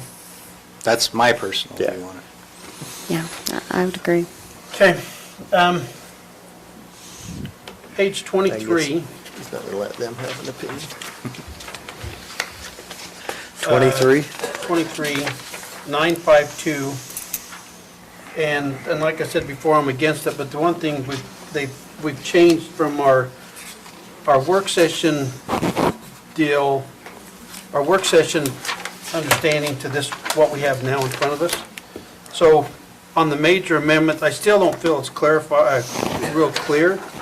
I'm looking at the development agreement and what it's allowing them to do. So on the bottom of the 952A, okay, the wording is all different, but then they've added, on the bottom of it, modifies the boundaries of designated development areas and results in a net addition of more than 100 acres to such development areas. So where I'm really having my struggle on this major minor deal is all of the development agreements that we have, if they want to change it, they have to come to the council. Okay? They want to designate major and minor. We have not identified, for me, we have not identified well enough what constitutes a major and a minor. And then if you go down to the bottom of page 24, it's talking about, and I had this talk with Lance a little bit, so it's no offense intended to him, but Lance gets to make some of these decisions, or the director's designee. Okay, so why on other development agreements, we're making them come to the council, but on this one, we're letting the planning director or whoever he assigns make the decision on these changes. But that, in 973 at the bottom, that's indicating interpret and administer the development agreement, not changes to it.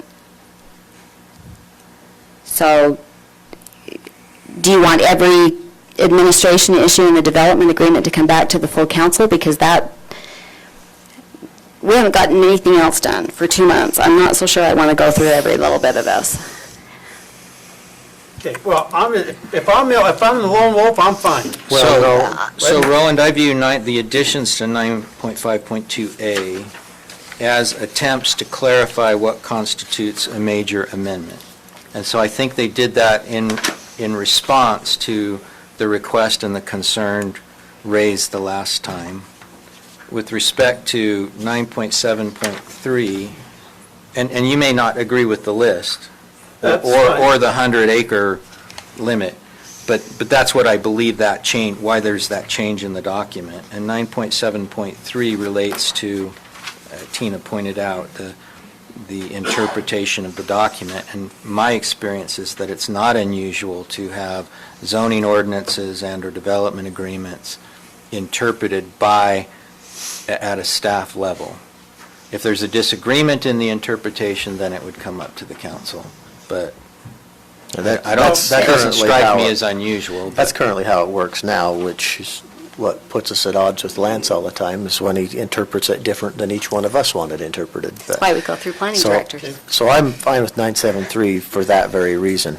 I had the same concerns with 9.52 when we talked about it before, and I do appreciate the attempt to explain that. I haven't determined if it's explained good enough that I'm comfortable with that yet or not. I still have some concerns What it appears to me that there. they're focusing on are the things that would constitute legislative changes and typically be in front of this body as opposed to the planning commission or at an administrative level. So in other words, if it constitutes an amendment of the general plan, if it changes land use designations, if it modifies the land use table, or fundamentally it affects their site plan or their concept plan for the location of the different areas, then it comes back to us. But if it's something that normally would be done at an administrative decision, they're expressing a preference not to be back in front of this body. And so the 100 acres is that trigger. That's Just if you change those areas, that's the yeah. trigger for those. And, And we've already allowed them to make changes to those areas up to, 25%?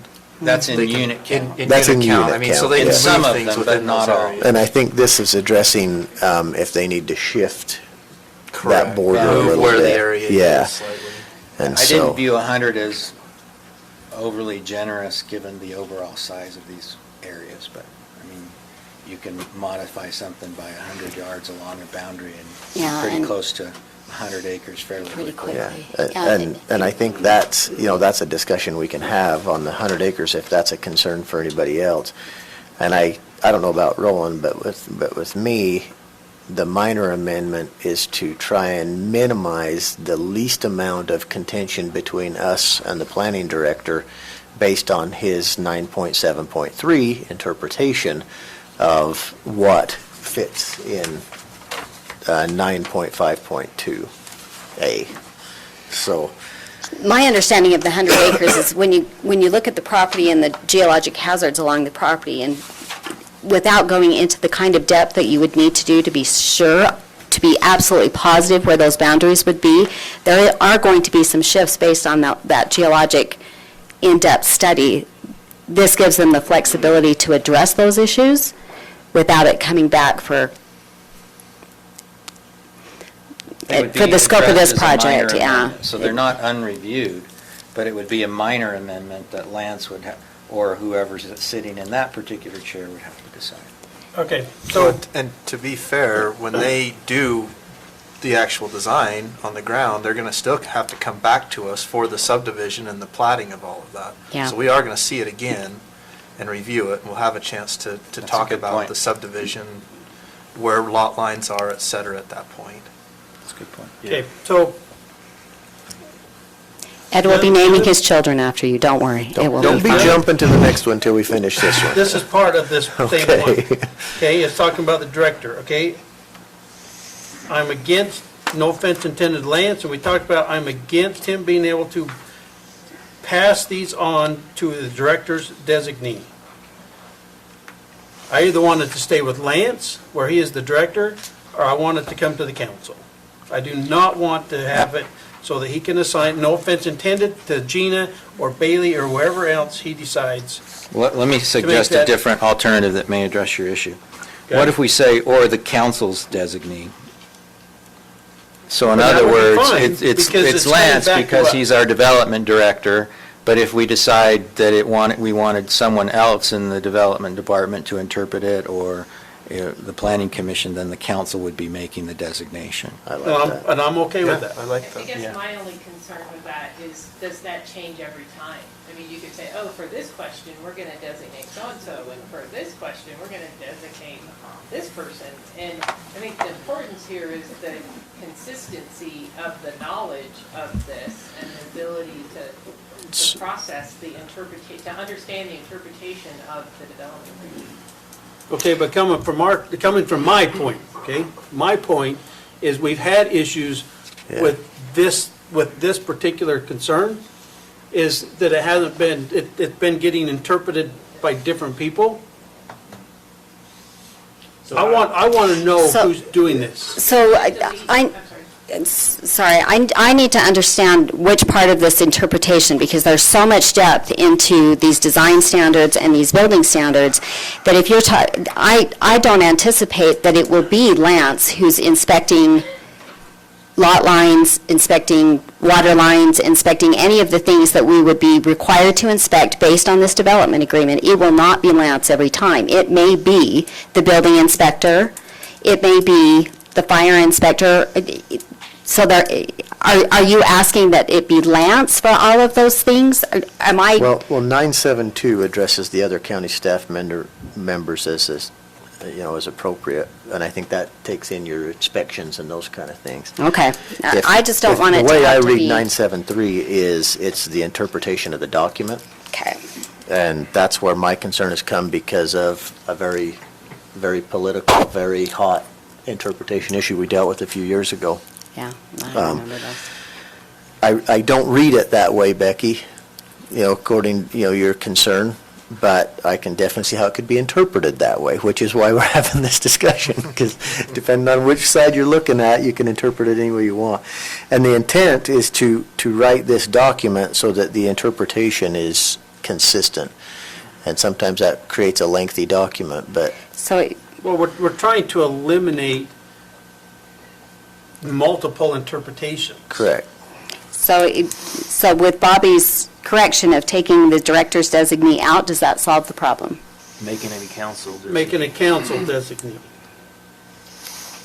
I can see your point. I know exactly what you're going there. If we hear about something that you've approached him about, can we step in as a council and say, stop, we want to look at this one? Well, and how do you know who is actually authorized to do that? So we don't, if we had a question, we don't know who your designee is. So we know to go to the planning director. The planning director could then say, oh, that's really a question for so-and-so. But have to go back to council to understand who the designee is for every question that's going to be asked about the interpretation of the development agreement is concerning. And also That's not considering your we intent, meet is it? every 2 weeks. No. I would suggest. I wouldn't want to change, I think it would be frankly ordinance designated, but go ahead. You've never done this before, to bring it back to the council, so I would suggest just striking the "or" designee and give it to Lance, and that solves the problem, but it doesn't put us in an area where it's coming back to you folks too often if it doesn't need to. Jan, anywhere in this document, does it address the issue if we are at a period where we are in between planning directors? Say Lance retires and moves to Bahamas tomorrow, it takes us 2 months to replace him. I'm going with you. Does that land use authority, because we're talking about the land use authority here really, does that automatically revert to the council until that position is I filled? would think so. I don't know, I don't see how it could go to anyone else. So I Okay. think in that specific case, that would be what would happen. Okay. So So that's part of my reason why I would just like it.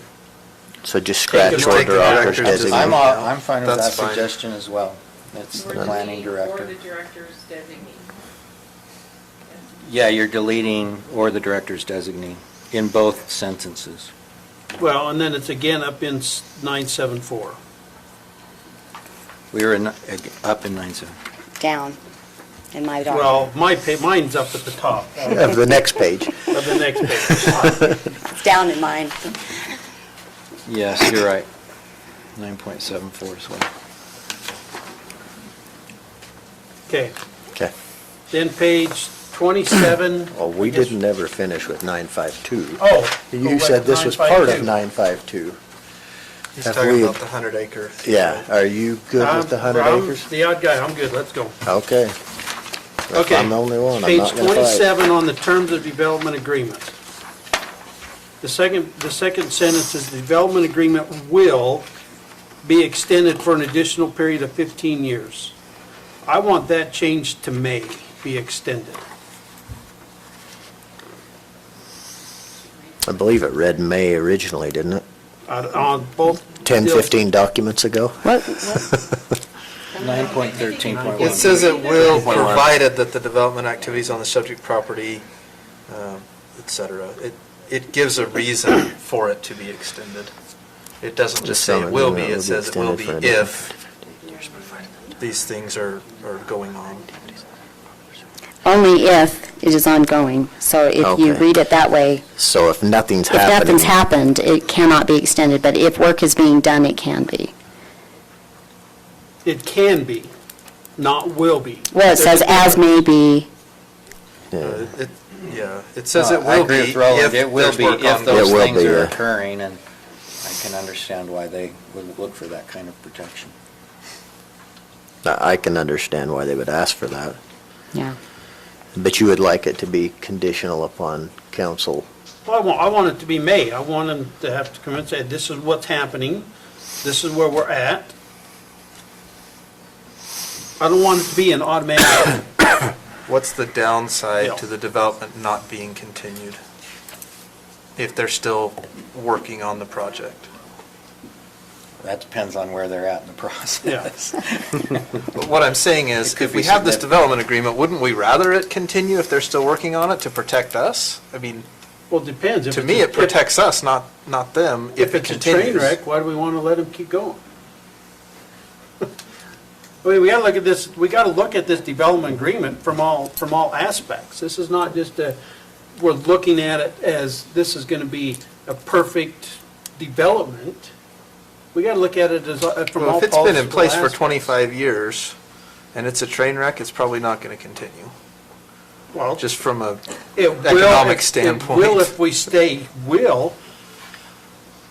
That's when the new owner comes in. But wait a buys minute, you out. if, and maybe I need to understand it, Jen, maybe you can help me. If we get to the end of 25 years and this agreement does not continue, what happens to the development? I mean, let's say they're not finished. Do they still have the ability to continue and finish? Or does this stop their work? They always have the ability to come in and amend the agreement, but both sides have to agree on an amendment, and so even if there were drop-dead language, we could still meet with the developer in 25 years and extend it for 5, 10, 15 years. So I don't think this is a deal breaker on either side, but this is common to have this language in contracts of developments like this, that, you know, here's the initial term, but if you need a few more years, we can work that out if you're doing these certain things, making progress. So. It doesn't if I'm concern me from a legal understanding- basis, but you guys get a.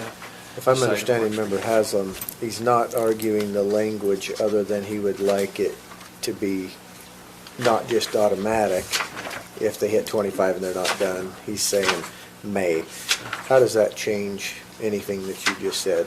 Does it? I'll support you on either one. We probably want to touch base with the developer, but I can support either one as approved to form.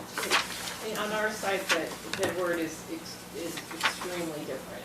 So if this project is underway and we're 60% done, 80% done, 90% done, we have to come back and ask permission from you to be able to actually finish. And that puts How do you everything figure? at risk. It puts everything at risk. Because it says So will. if- It says if may. we are If you continuing, said says may things are instead of will. ongoing with, you know, we've built through a recession, and we've got to be able to finish. And not put this entire thing at risk of saying, oh, maybe please continue and build those last 25 homes. With May, you can say no. And for the investment that we're gonna make, we need surety of time frames that we can continue forward to plan in case of those economic cycles that we know are all that will be coming. And for example, Snow Basin was 25 and 25. So we, in our work group sessions here, we culled that down to the 25 and 15. Okay, so, straight down the line here. You're sitting here saying you want to guarantee that you can continue your development, correct?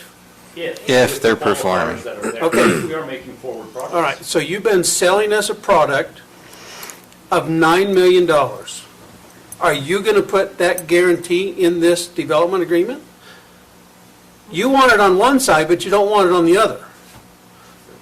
I don't, That's apples and fig Newtons. No, why is it?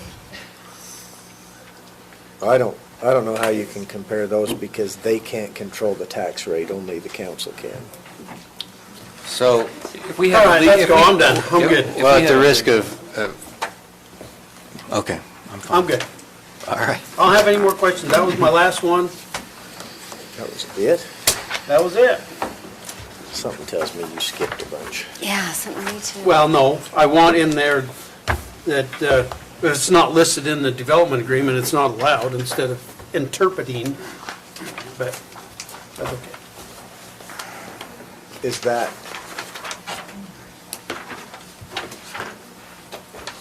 Is that, assumed already? If it's not listed in the development agreement and not addressed, then we default to the county code. That's And what the county agreement code, says. okay, yeah. Governs But that's uses. under interpretation of our, And that is in there. That's what we just got That to is discuss. Yeah, that's, And the county code is always subject to the interpretation of the party designated to interpret it. okay. I can see. That was all my I can questions. see where the, just because of the issues we've dealt with. I can Any see other why that's a questions concern. for the applicant?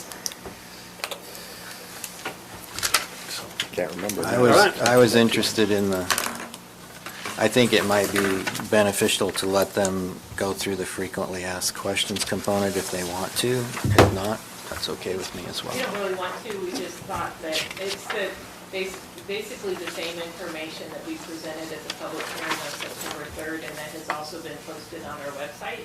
But we also know in the community that some of those questions continue to be asked, and so we wanted to just provide that information. We didn't intend to present that today. Okay. It's already been presented.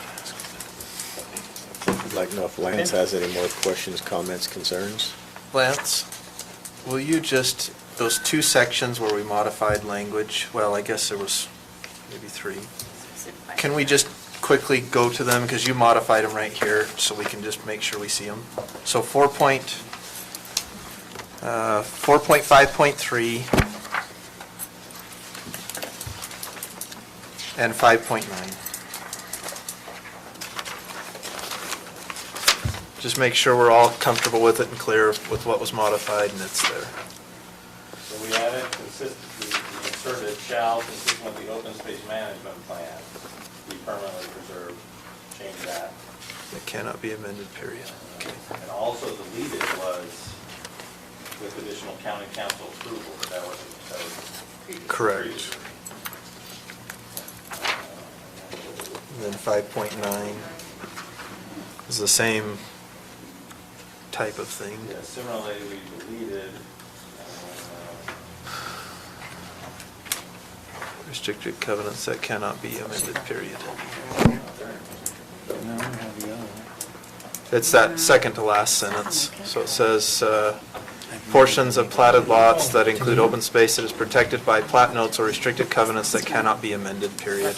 Taken into consideration the testimony you've heard tonight. Okay. I'm sorry to go back, but Member McConnell, we did not, in the FAQ we handed out, answer the question about snowmaking. Would you like for us to talk about that, or? Yes, it was partially addressed in the public hearing, but go ahead and address what you do in terms of I snowmaking. think that the thing to really understand is the science of snowmaking today is dramatically different than it was 20 years ago or even 10 years ago. And, you kind of go back 10 to 15 years ago, and there was some concerns that would say, oh, this should be further studied. And Utah State University actually did a study that said, there's nothing here to study. And that was back in, if I remember right, 2001. So today, snowmaking uses an inert protein, and it's what the purpose of it. It creates larger snowflakes that actually uses less water, and you can make snow at a higher temperature. The trade name that is most commonly used is called Snowmax, and it's purified and sterilized natural protein. It's the same protein that's used to make cheese and yogurt. The Snowmax utilizes safe and benign natural materials that you find literally in every continent of the world. Aquatic toxicology laboratories test that on a regular basis and find no negative information. And snowmaking actually wouldn't be occurring on millions of acres in North America and used in every Olympics, including Salt Lake and Vancouver in 2010, that was billed as the most sustainable Olympics ever held, if it was a contaminant. So it's really not an issue. Thank you. Probably more than you wanted to know. No, I appreciate it. Okay, should we sit down? No? Yeah, unless you're Unless you wanting like to say stand. something further.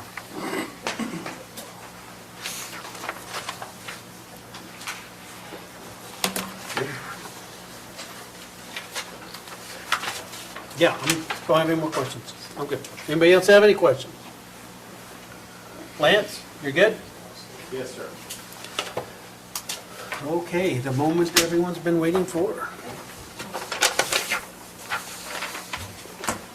Chair, we had a request from the audience to explain our vote.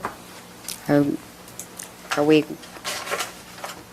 That's up to the individual council members. If they want to explain their vote, they can.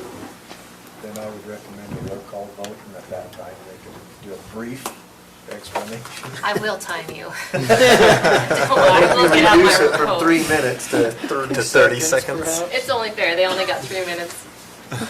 Okay, You well, only get so 10% of so it's that. going to depend on how the vote goes. If it's close, I'm going to call for a roll call. If it's not, I don't see any sense in it. So, well, we were asked to explain our thoughts on it. The public has expressed theirs. I'm just So you're curious. saying not necessarily as part of the vote, but just Yeah. take a minute and explain your thoughts? Yeah. You wanna do I that don't know before or about you, after? but my name was first on the list. I've had a lot of. you want to do it before or after? I don't, it's either, is fine with me. Let's take a vote and then we can. Take a vote on when to do it? I need a motion Okay. before we can take a vote. Lance is prepared, Yeah, motion there's for you. the highlighted things here. Well, I can't make the motion, so Mr. Chair, I move we approve the Wasatch Peaks Ranch Resort Special District application that includes an amendment to the Morgan County General Plan Future Land Use Map from Natural Resources and Recreation to Master Plan Community, and a zoning map amendment from Forestry F1 and Multiple Use MU 160 to Resort Special District on 11,502 acres with the associated development agreement, application number 19.010, based upon the findings listed in the staff report dated September 3rd, 2019, and the October 30, 2019 development agreement as amended pursuant to our discussion this evening. I'll second.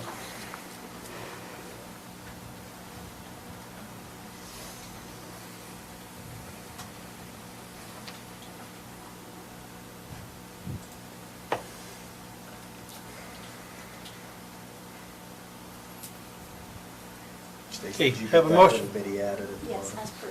as amended pursuant to the discussions this evening. Thank you. Okay. So I have a motion by Member O'Connell. We have a second by Member Ballantyne. Questions on the motion? All those in favor? Aye. Any opposed? Nay. I don't think we need to do a roll call vote. I would like to be able to, since my name was first and I have a running tally of nearly 100 contacts over this, I would like to be able to talk about why I came to the decision that I did.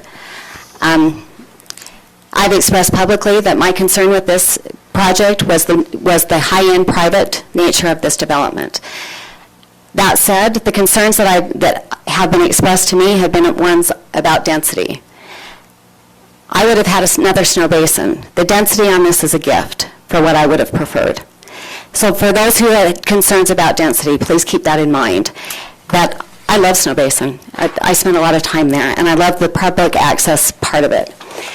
The other thing was the water. There was a great amount of effort went into making sure that I was comfortable with the water. I do know that the water comes from the Mountain Green area.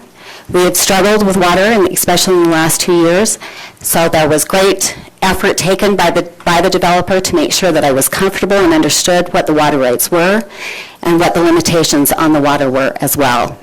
The other concern that I've expressed and had multiple conversations with the community is about the access to the public lands section of the county. As most people know, Morgan County is not blessed as other counties with large tracts of public lands. We are 96% private. I've gone through, for those of you who can see, it's harder to tell, I know, but the red is the public lands part of this. The access does not all come through Wasatch Peaks. They are not what will stop us from going on the public lands or being able to recreate on the public lands. The pushback that I received even as of yesterday, and I spent considerable time last week on property looking at the adjacent properties. I know where the concerns are and why. Trust me, I know exactly why. I added up 60 owners last night, and then I stopped, with a total property tax collected of $364.20. They have access to the public land. We spent 4 days in a budget season. Those were my reasons. 4 long nights in budget meetings. I didn't see this many people here for those hard discussions that were being made over how we pay through those property tax funds. This is a revenue. It's a diversification of the tax base. I've spent a lot of time talking about it, and I'm happy to continue to answer those questions after this evening. I received a lot of comments, and I appreciate the interest of the community in this project and the willingness of people to write and put their ideas down on paper. I read all of them. I didn't respond to all of them. In fact, I didn't respond to any of them. I simply read them and noted the arguments and tried to evaluate. There are people who have called me, and I've tried to take all of the phone calls that I received. With respect to the general plan, this is partially consistent with and partially inconsistent with the general plan. General plan is an advisory document. It will be advisory from my perspective with respect to every land use decision we're called upon to make, because it is articulated in such general terms that you can support or deny a project utilizing language from it on almost any occasion. And I understand that the community went through an effort to identify land use elements, but fundamentally, I believe in the constitutional principle that land use ordinances are in derogation of the property owner's unlimited right to use their property. And we ought to regulate for public health, safety, and welfare.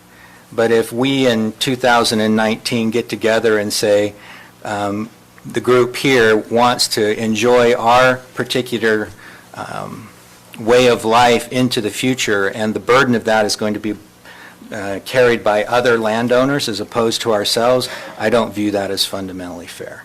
And so I appreciate the planning effort. I think it's important for purposes of planning a community, but I don't believe they should ever be anything other than advisory documents.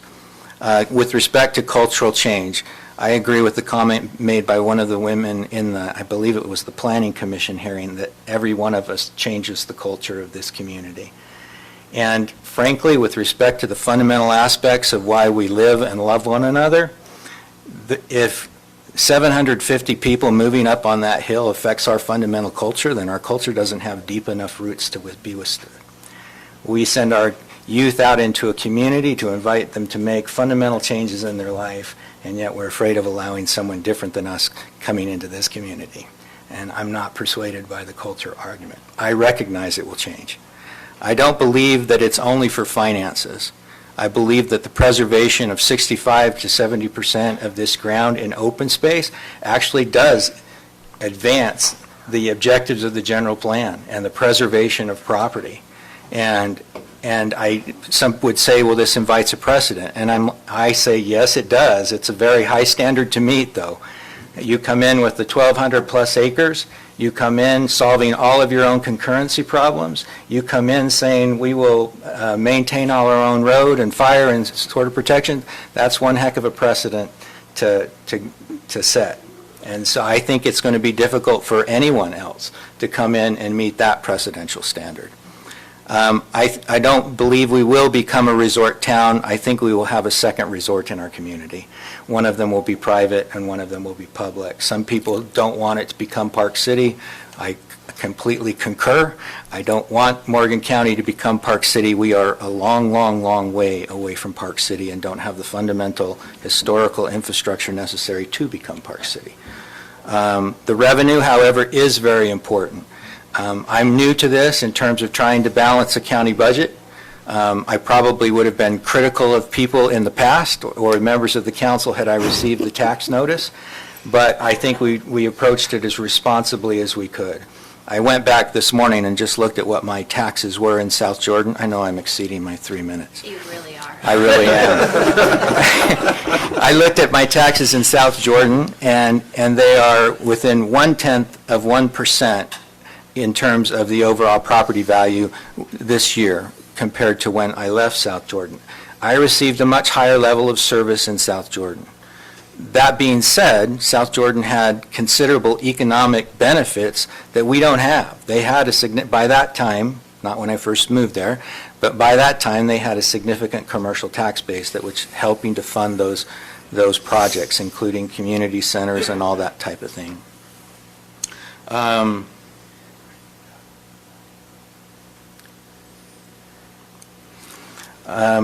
I do agree that with respect to approving this project, that there's likely no going back with respect to this 13,000 acres.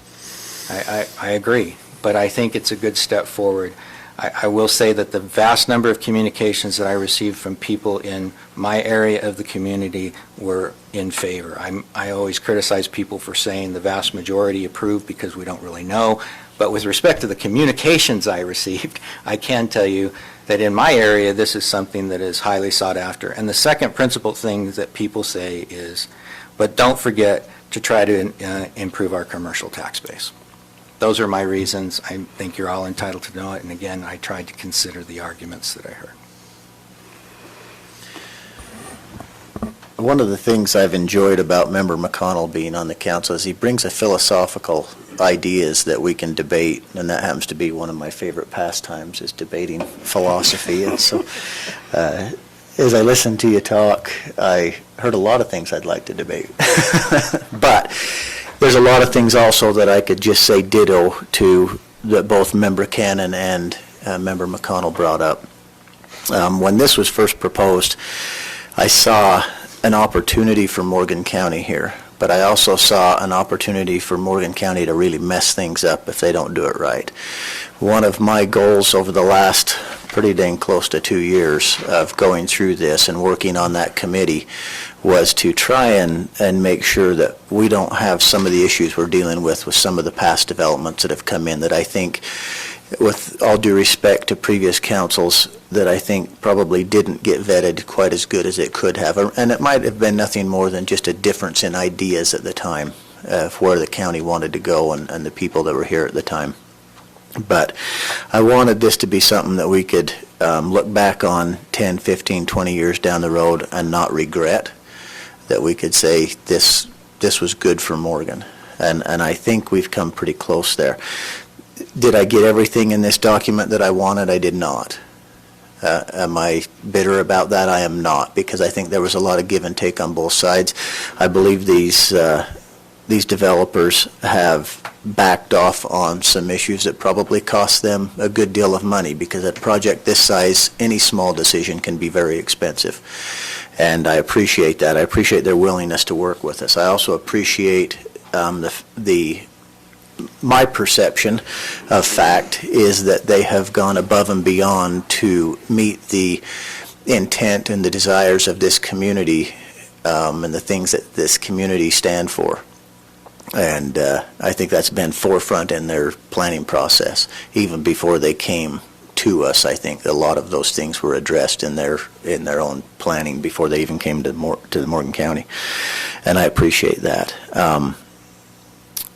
What I think we've done here tonight is we have given Morgan County an opportunity and a tool. What Morgan County does with that is up to you guys.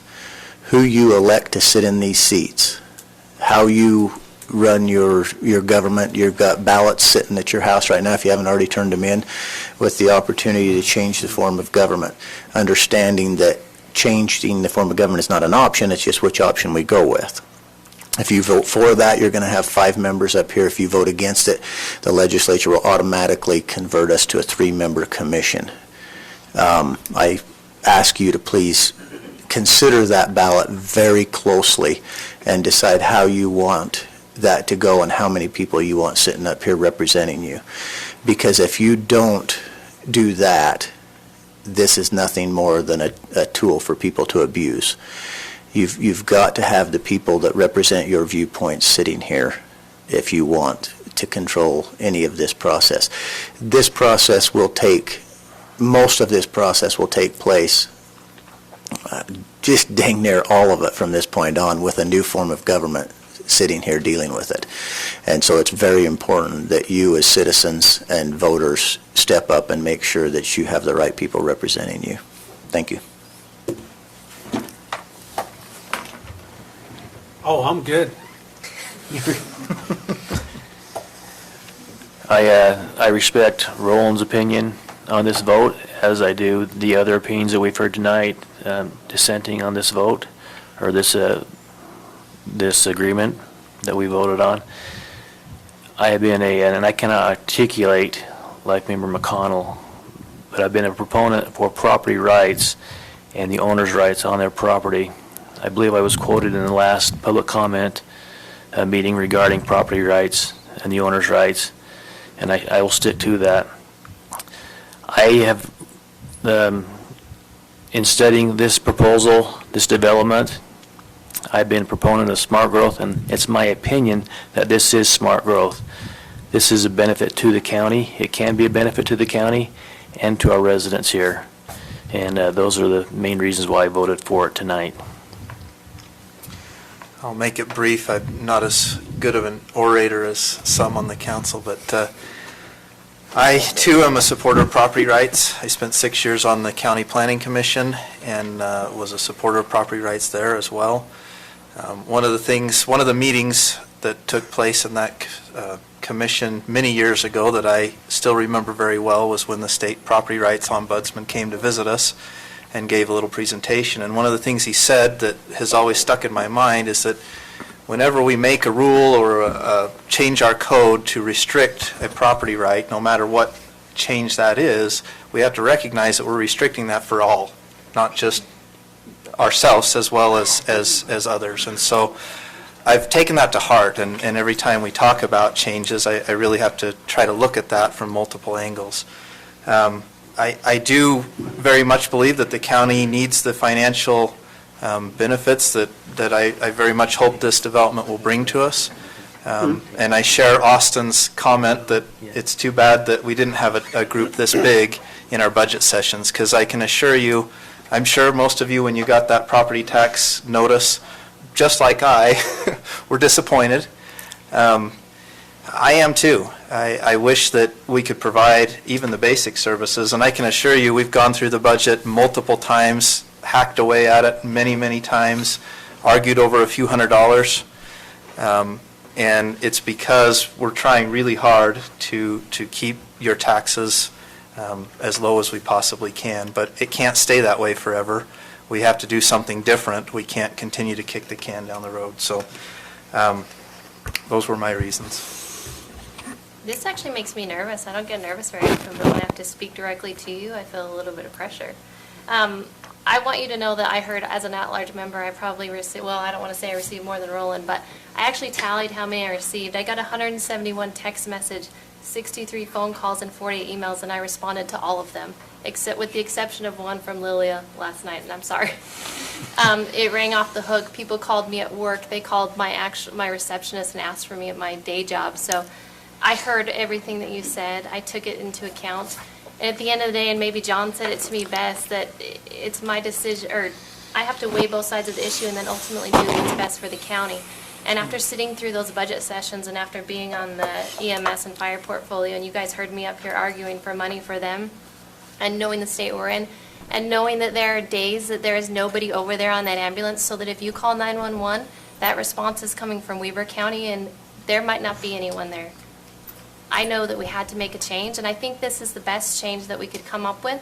I can't thank Ed and Becky enough for the concessions that they made, because some of them that I asked for personally, in my personal opinion, I thought they were unreasonable, and I thought it was unreasonable of me to ask them that, but they said yes to every one. And after that, if yesterday morning, I probably would have told you that I was going to vote no, but after some concessions we made yesterday with the open space, and after talking to the people who wrote the letter originally and agreeing to those, at that point I knew that I had to, or that I was going to say yes. But I just want you to know that I heard each and every one of you. I lost sleep over it. Hell, I argued with my husband over it. So I heard you, and I made the best decision that I could for Morgan County. I just want to point out, you have a great opportunity tonight. If you look down on our agenda, there's a budget work session tonight. You can stay and watch that process. Okay, one thing I do have to tell you, through sitting through all of this, listen to positive, negatives, the biggest thing that frustrated me the most, and if you want to take offense, that's up to you, was a lot of the, straight up, a lot of the negative comments that came. Our county is already diverse. We have rich people, we have poor people, we have people that let you know they have a lot of money. We have people that you could be sitting next to that you don't have a clue what they got. One of the comments that was made in our public meeting in the auditorium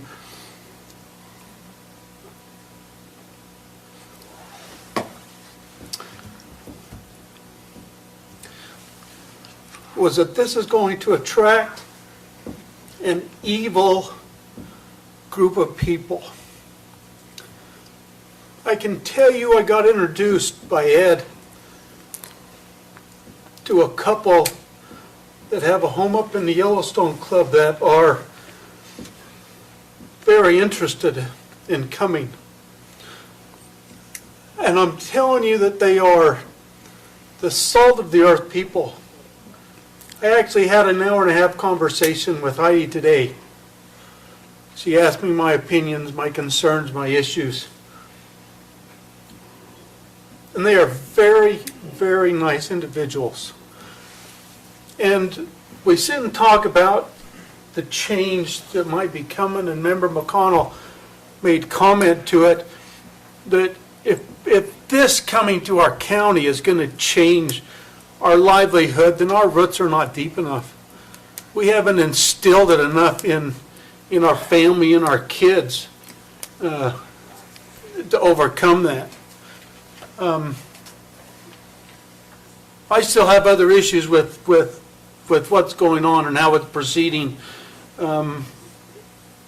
Just local stuff. We've heard issues as far as we're doing this for one person, we didn't do it for another. It gets hard. I'm like Mike, I spent 8 years on the planning commission, and it gets hard. But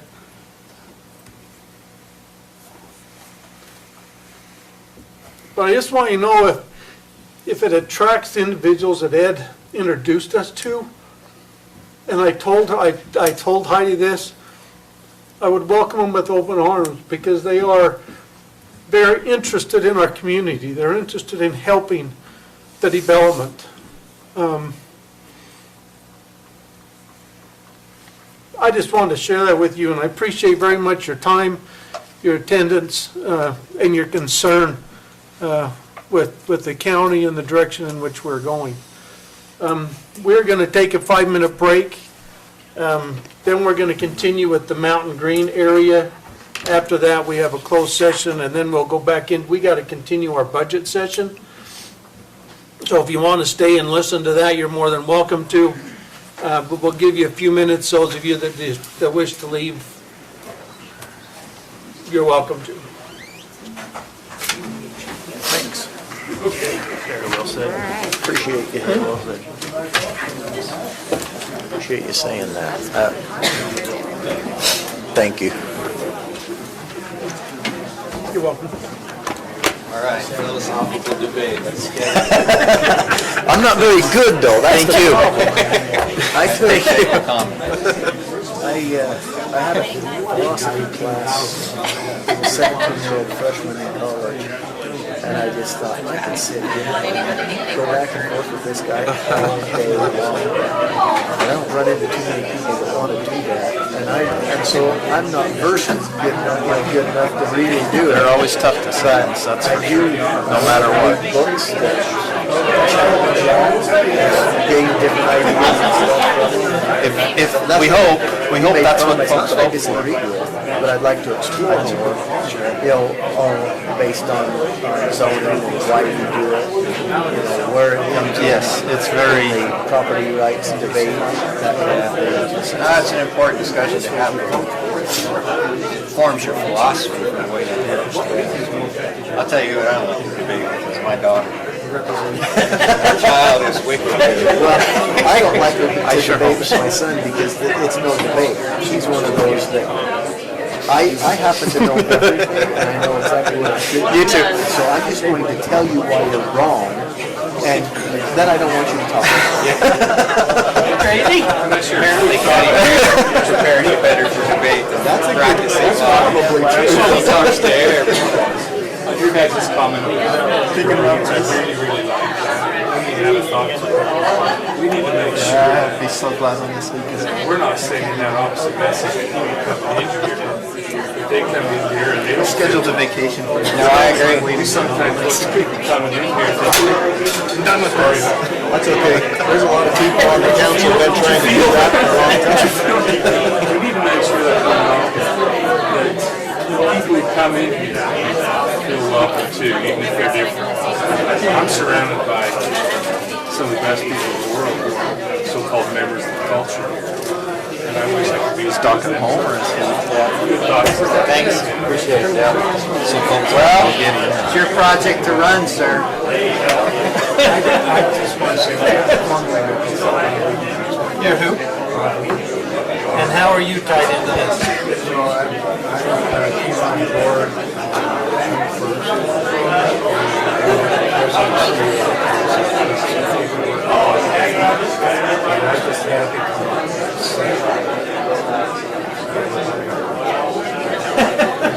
what you said is just reached into me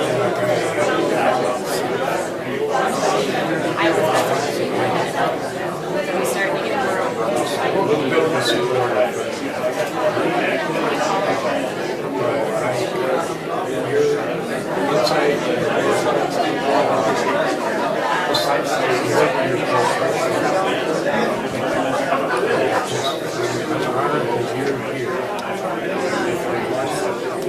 Because I know how to do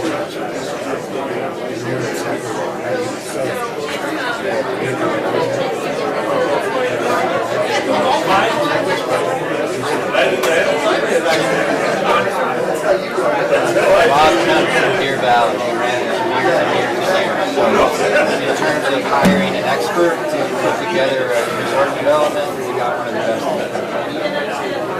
Okay, what cost? Can you live where? Okay. I know a lot of people here.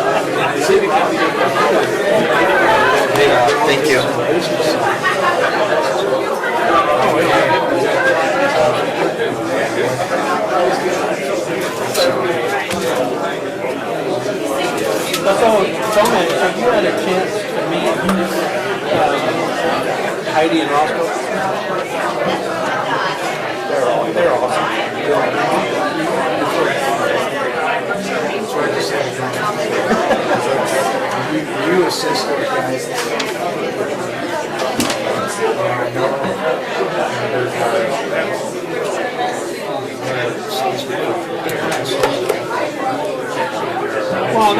yeah, that's what I'm saying.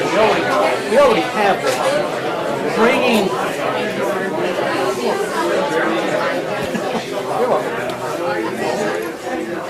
I mean, we already have that.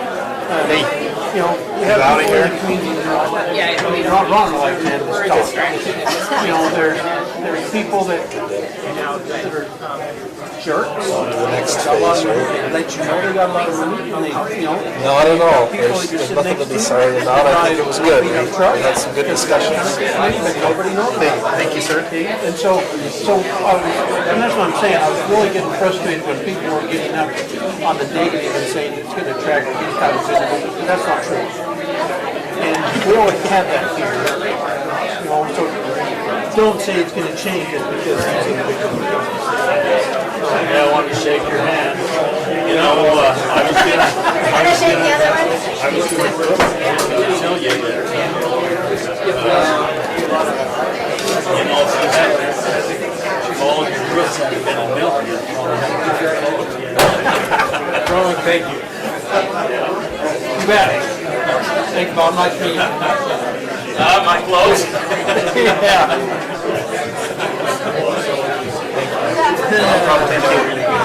Oh, Brilliant. buddy. Yeah, that's good. Appreciate it. You've done a great job. All uphill from here now. That's exactly right. That sells over, now you gotta produce, and this is the easy part. I always make money in the spreadsheet. Yeah, now build it, that's another story. That's exactly right. Hey, that was well said. I appreciate your time. Well said.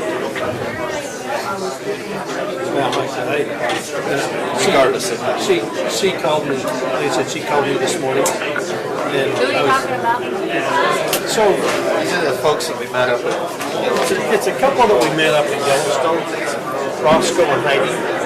They actually live in Virginia. And it was one of those, they both grew up in rural community.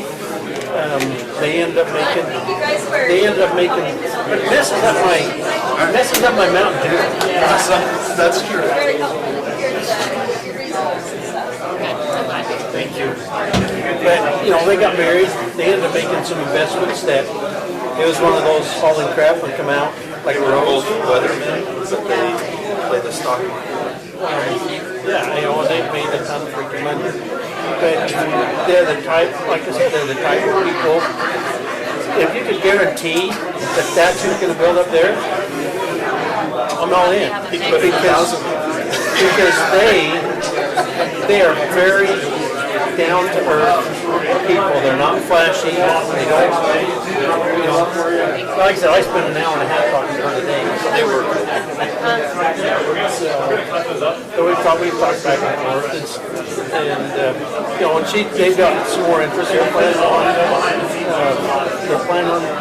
I don't know if they're planning on selling Yellowstone or just doing one here, but they're planning on doing one here.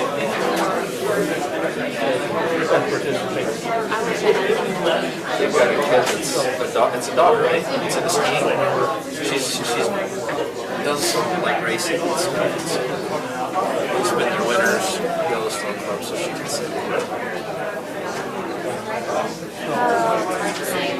You're welcome.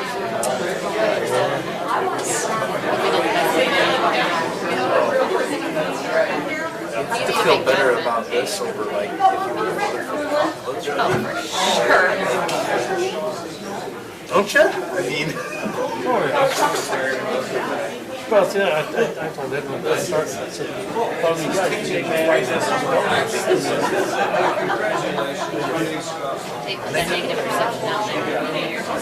hey, Trevor. I just want to say thanks. Oh, you're welcome. Appreciate your thoughts on this. I should have said that too.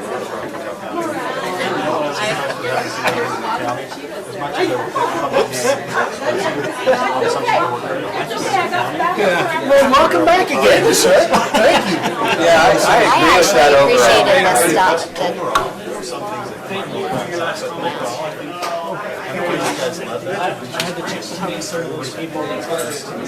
I really felt like that was very helpful for everyone to express why. Because too many times we make a vote and there is no explanation. All the thought you guys put into it, so, thank you. You guys put a lot of effort into that, so. Now you get to go have the fun part, right? Get it done, right? We'll see you plenty So you more, want I'm to still talk to sure. me? Yes. All right.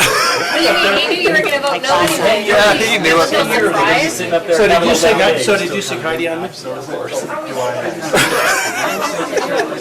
There, so. You think it was just a coincidence? No, I actually asked When you her. dropped her name 2 weeks ago, I actually asked her when she called, because I didn't get far, so I called her back. You can try to And track it through the we kind of started talking, I said, so did Ed say you on me? website. Well, One of our agendas is posted. you said brought her up to Automatically, go, and I was like, when any she asked, market "Hey, on can the you do the agenda is help?" posted, I literally you can just look for things for Yeah. Wasatch. well, see, and I'll be honest, it's not, And I was it's not so much just the And I would development think agreement that, that I got. guess some it's issues harder to with. I mean, post a it's some sign other up on stuff. your property. And we went through that. Hey, guess talked with her what, about we're it. gonna talk about that. And But, I looked at it, and I said, because Oh, it was just like, and then the finally big I thing was I'm fighting yeah, is everybody, that's, everybody's looking at this as a cash cow. And even she commented, says, well, that's not a guarantee. I said, I understand that. You know, and we talked about, you and I, we talked about market, where it is, up and down, and, you know, it's a variable that no one can see. I talked about, I actually told her about our comment up on the hill, when you've made the comment that, was it Steamboat Springs that did the 35 acre? Appreciate you guys thinking through that. Boulder, down the 35 acre zone, and I told her, I said, we're up on the mountain, and he makes that comment, and I looked at him, I said, did you really just say that? Here, Thank you. yeah. they want to do like. You know, she told me kind of what they're little doing. bit of and- commercial, and then this is. Thank you for your comments and stuff too. up there, you know, if But I've got if we the can get this done, perseverance, I could have last already. years. I don't believe We want that same thing to the next step. So that's one of the things. Yeah. that people I hope we can have a lemonade up there in That's 10 what years, we said. on the deck somewhere. Thanks, Trevor. More than. And see, like, all right, this was right. That's my goal. Yeah, I mean, you know, she gave me a little more information than, I shouldn't say that she should have, but it says this between you and I, I'm like, okay. I respect it. So, yeah, no, they're really. The helping my life. nutraceutical piece and the Paul property to stay. I know, that's what she said. Commercial. I know, that's what she said. So We'll if be that's moving where it. the Lance is pushing, I would I think appreciate everyone's efforts. I know that this the was other intense. side would be We the did not mean for it to be killed. that. All right, are we ready? Let's get this thing done, yeah. Hey, that's happening a lot tonight. Stacy, is the recording still going? No, I appreciate that. You guys, the speeches at the end, you guys' justification, everyone was really awesome. Thank you. Thanks, Ed. Great job. Go enjoy some time off. What do you mean? He's got to start working now. Yeah. That's Okay, if we're all ready, let's get started back.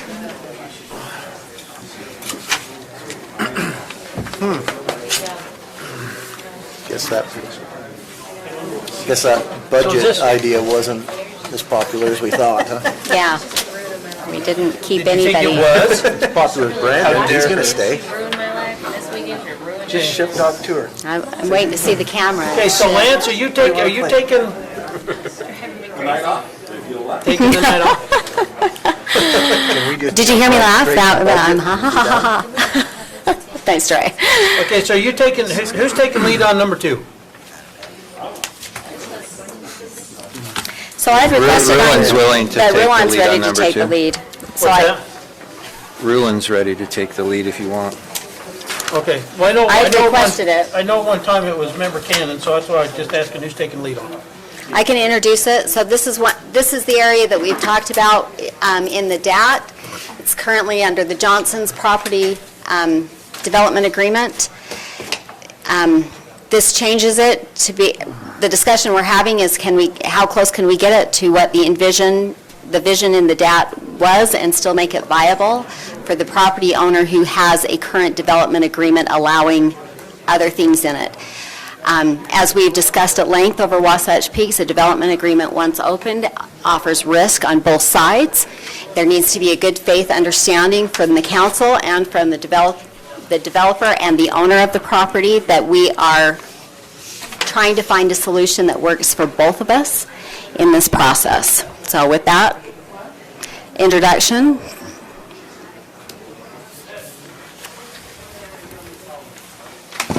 Mr. Chairman, one secret that I wanted to say before we get started is, being around Member McConnell for all these years, he gets paid by the word.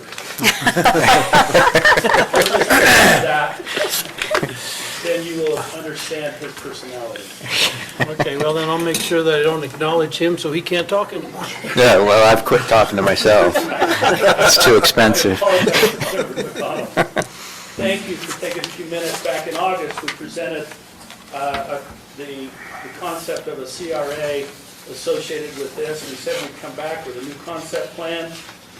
We also would like to come back in November with our budgets and an overall proposal and try to wrap up in the December meeting. Several months, you held a meeting with Lance taking charge, and I think there was a lot of people that tried to understand, what is Mountain Green and what can it be with your new town center code, your new your general plan, your area plan, your famous DAP, which some people actually paid for, I remember. And yet, as we are trying to do today is give you a concept of some of the balancing of development that needs to be approached in Mountain Green. Yes, it's important that overall residential, but this is more of a commercial center. The balance of commercial is really critical. So tonight, on the heels of all this, if I could just have you look at me and I could blink like the Men in Black, and you didn't remember anything about Wasatch Peaks, then move on, that may be appropriate. But realizing that you're only human and you had a house full here tonight, I think, let me just try to explain some of the major things that we have changed and tried to accommodate in this design that meets the area plan, the general plan, and the DAP that you had previously seen. So we start with the new interchange that's coming in here off the rest stop, the future interchange as we call it here, which would line up with Trappers Loop Road. We definitely would like to see a gas station and people and taking this corner. It's a prime corner. We have a grocery store. We have a hotel that we like to propose. A couple of more hotels over here, so the change is less retail, more hotels, but we still have enough retail that we can accommodate both the restaurants as well as some of the retail components. Now again, are we looking for the TJ Maxx or the Rosses or any of those? The answer is no. We're looking for mid-level type retail that can service this community. As part of this overall master plan sitting here, we then have a professional office. The professional office is sitting here. We would start with this one, and then it's a phased development for professional office sitting next to the existing nice glass and the existing bank sitting out in front here. And then completing this with a rezone that we would come back in front of you with some residential and a two-story application versus the three-story that we had there before. Now that being said, we recognize Cottonwood Creek. We recognize one of the main new, and maybe just going in a little closer, Lance, on that next slide. Yeah, there we go. We would like to propose a market pavilion of around 10,000 square feet. So in this phased type development with the grocery store, the market pavilion, some of the pad development and the office, we believe that this is going to be a component of a food truck type establishment. And that food truck would be something that could establish some food immediately. It's been successful in other communities, and more important than that is they will find through the success of this food truck that they can service this community, and then hopefully lead into what we call the public space, which is the plaza that works itself down. There's no cars allowed down through here. This public space goes all the way through, connecting the hotels and then providing retail on the first floor and respecting the Cottonwood Creek that's already existing. This public space would then come along the creek and continue with both trails and that public, what we would call nature, without a lot of the parking and so forth that I think the DAT reflected in its original presentation. In the food court, do you have that slide, Lance? Yeah. Okay. So the food court is a permanent facility. It's not showing up and seeing trucks. It's a facility. It has large doors that would roll up in the summertime, come down in the wintertime. Inside here would be all the tables and the eating. So there's protection for the food trucks in the winter and in the summer. And then in this area, you could come in and eat as you would then gather your food from the different food trucks that would line along this kind of a pavilion. This is showing more or less just a farmer's market where we were trying to say this is an open type building. And what this would create is the ability to attract food immediately. There's a food truck association. We've been in contact with them. And the food trucks would come up on a rotating basis. The rotating basis would be, in their association, they would send up different people on different days, depending on the type of food that they provide, whether it's the waffles or the chicken or the sushi or whatever it is, they would rotate those trucks through. Now, as they find success in this, hopefully then they would come in and take some of the bricks and mortar space that would be tied into the commercial retail center. We would have out front another area where there would be games and shade protection and so forth. There would be a stage in this area where other performances could go on, as well as TVs and other things, so for the entertainment. They would come in out of the elements in the wintertime. In the summertime, the doors would be open and it would be open to the mosquitoes. No, it would be open to the element of a great summer evening. So what we're trying to propose in today's world is we're trying to propose that this commercial center is more than just, in concept, it's more than just the bricks, mortar, and sticks. It's a way of life. And I think that's what the DAT was trying to do. A place where you can come and eat, you can visit, there's entertainment, there's less cars in the pavilion plaza area, and yet at the same time provide for the essentials such as the grocery stores and other sundry items. What we're trying to do with this presentation is give you a concept of what we envision this commercial space to be, and at the same time ask for your public-private partnership in a CRA that could help us do this kind of a project in Mountain Green. Now, what does that entail? Well, that entails a budget that we all buy into. I'm using 2 local contractors and developing that budget. It indicates what the business plan would be in that budget, how many years we would need increment, how many, what percentage of that increment. I'm not here tonight to discuss that. I was only here to share our updated concept plan so that we can price it, put our budgets together, and then come back in a November timeframe and present not only our budgets, but more or less a business plan. I am open for any questions, Mr. Chairman. One. Sorry. You're fine. Member Valentine, go ahead. So you listed a retailer by name. Is that confirmed that Maverick is coming in to that corner? We've met with Maverick several times.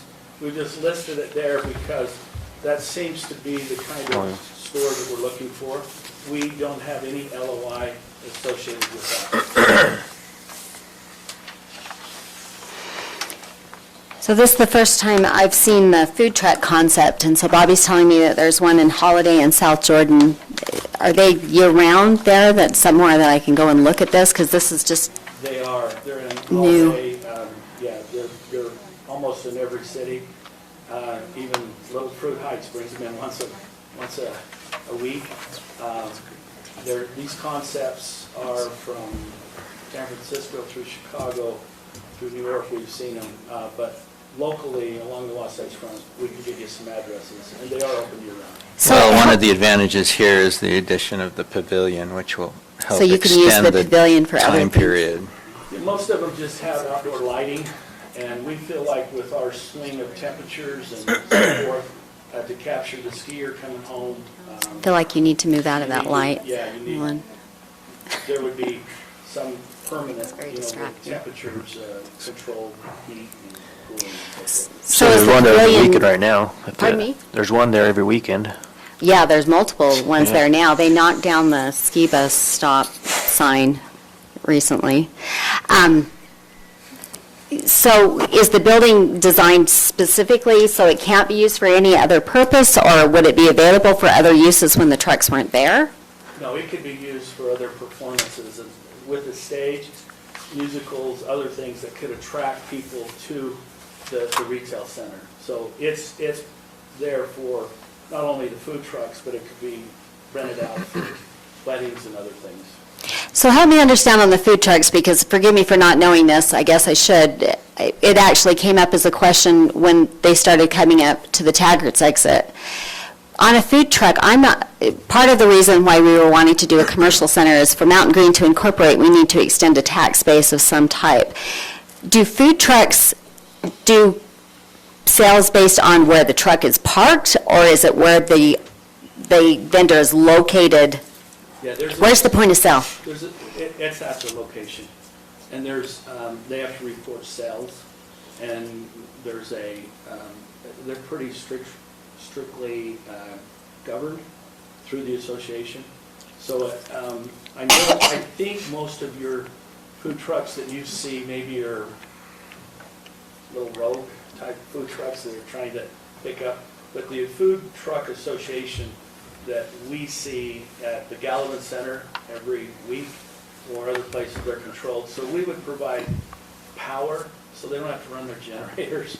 We would provide a lease agreement, and in that lease agreement, they have to report sales. So Okay. we control what's happening there. And there's contractual obligations between the association and us. So one of the things that it just is a little odd, especially in a food truck, because you have to reach. Wait a minute. I'll share. If I'd have known you was taking orders, George, we'd have had a Big Mac here. Jeez. We could provide a big also.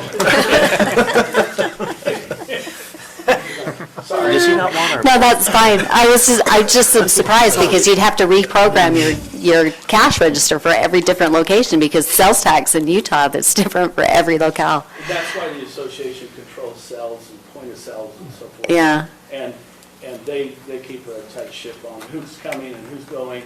We don't say, hey, you know what, we really love the waffle truck, and you keep sending it.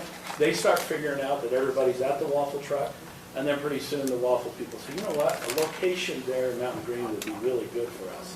And it tends to attract them. So it's an incubator a little bit. Okay. To get some people into the idea that there is enough population here to attract that kind of food. Yeah, I can see the weekend, the summer crowd. It's almost constant during the summer with the boats that come through. So in the area plan, there was trails, we've incorporated trails. The area plan, we know represents the Cottonwood Creek. We also understand the plaza for the DAT and so forth. And so we recognize that this all continues to go through the development, and yet we also can't do this without this public-private partnership. So this is the next step in the evolution of this project, is to now put budgets with it, come back to the council with with updated budgets and a proposal. So I know that we've excluded all of the residential from this, but tell me what you're thinking on the, if it's appropriate, what are you thinking on the residential? The big home concept is one that I really liked in comparison to some of the others that I've seen. The big homes, and you'll see that shortly. We've changed this substantially. We've got garages in all of the units. We have a mountain modern kind of architecture, and we've taken off the height of the 3-story and gone to a 2-story. We've met with our neighbors. They're comfortable with what we're proposing, and we've even added a community center so that they have a place to also meet and congregate and so forth. But we're going to be bringing this back in. This is not, this hasn't been rezoned as of yet. And Okay. the only reason I show you this is the relationship between the Cottonwood Creek and how the retail center works with the professional office. Yeah, I assume that that bridge right there is a covered bridge? I'm teasing you. There is a bridge. But we haven't figured out how the river runs through the covered bridge yet. How the river runs through it? Yeah, I got it. Yeah. What's the interest been in hotel product?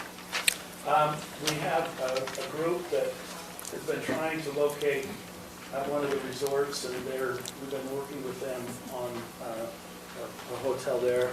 And then we have 2 standalone hotels. This would be a full service, and this would be 2 standalones. Standalones are your there's no food type thing. Well, they provide that breakfast, sorry. But this is more of a full service. And they were trying to locate at one of the resorts, and the resorts couldn't accommodate them, so we've been working with them on the concept that they could locate here at the village of Trappers Road.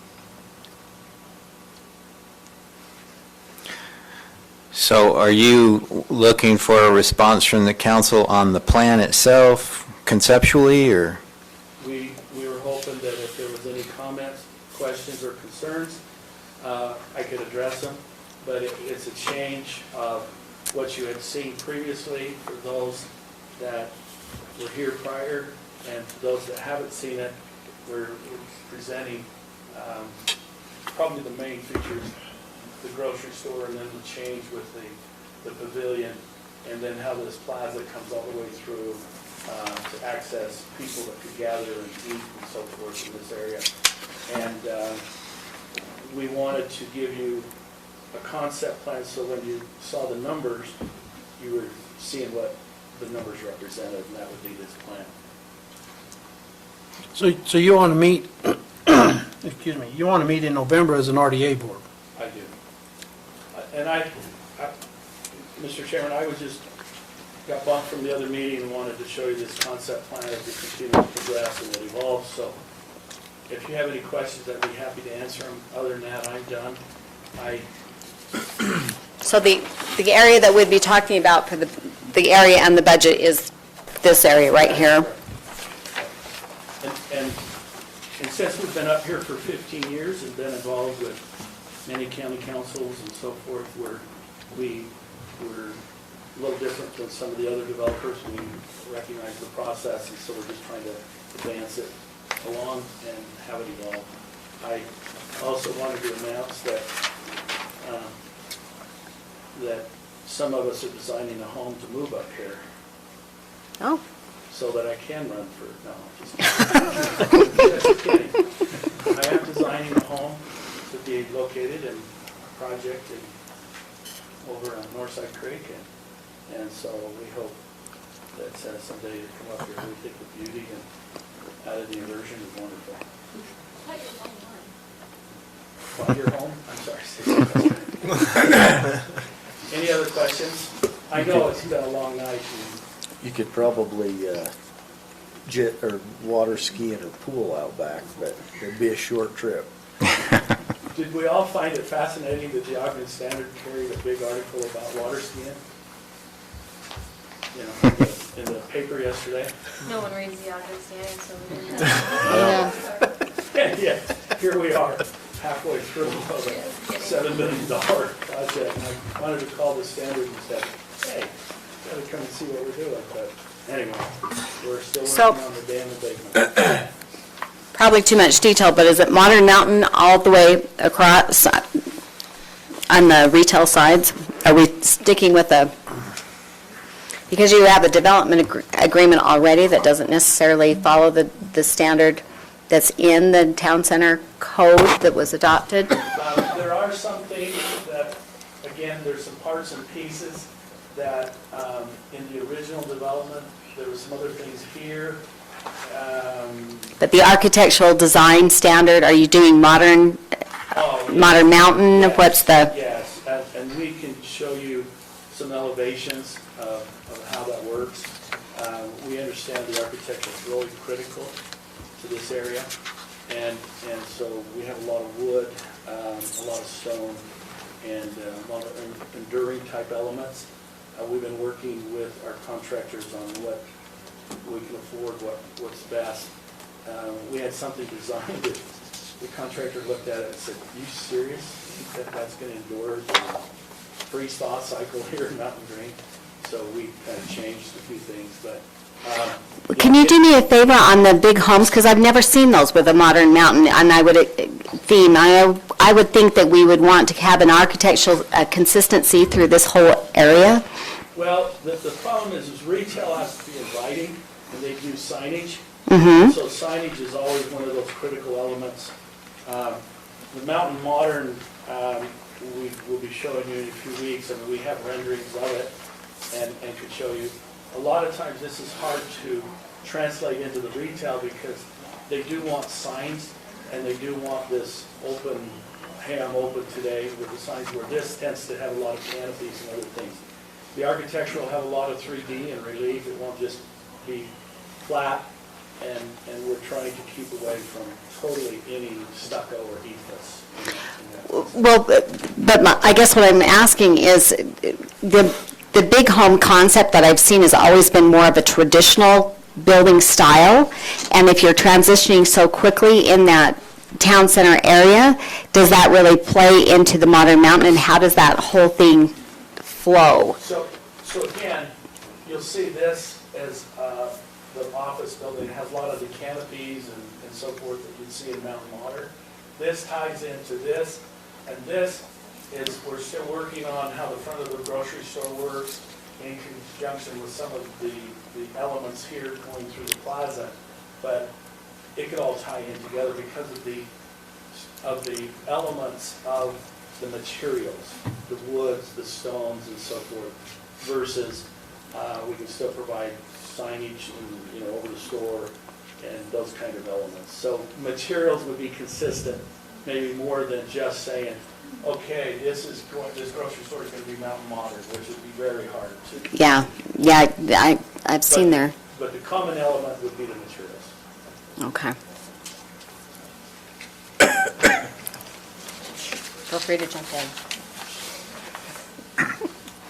The last score I had was Astros were ahead, but does anybody have an update? So, just, I work for Ruin, so I already disclosed that conflict. But I frankly like this design. There's been multiple iterations of this that I've seen over the course of a few years. I like the design. I think the concept for the food truck is an interesting one. There's been a person or two in Mountain Green that have asked me about that kind of a use as a kind of an, you called it an incubator. I think that's a good word to use to try to invite those people up.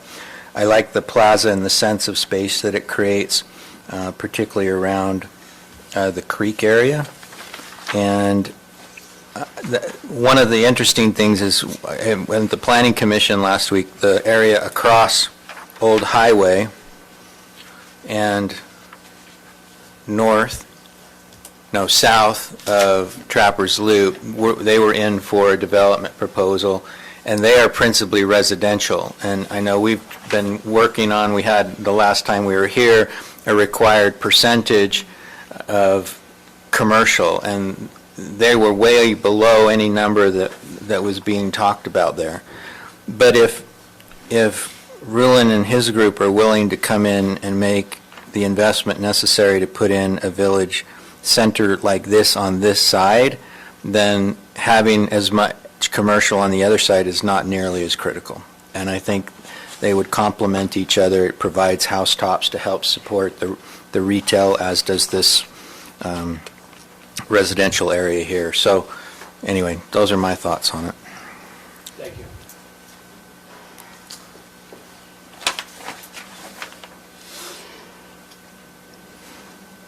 Okay. 16.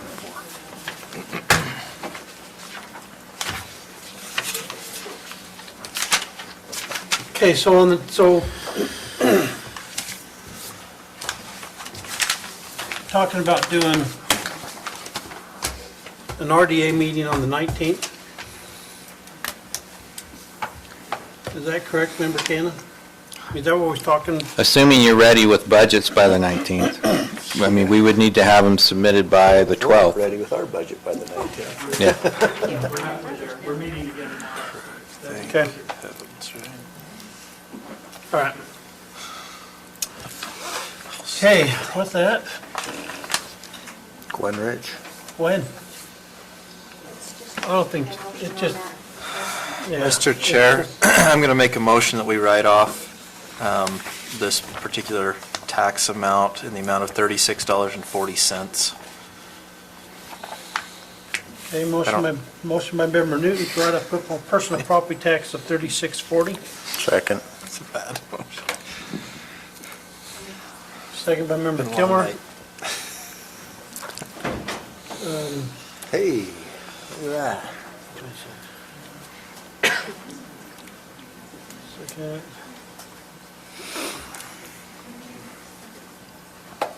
Okay. All those in favor? Aye. Any opposed? Mr. Chair, I move we go into a closed session to discuss personnel. Motion by Member Newton to go into a closed session. Second. Second by Member McConnell. All those in favor? Aye. Aye. Aye. Any opposed? Okay, perfect. I need a drink of water. Oh, yeah. That's a great idea.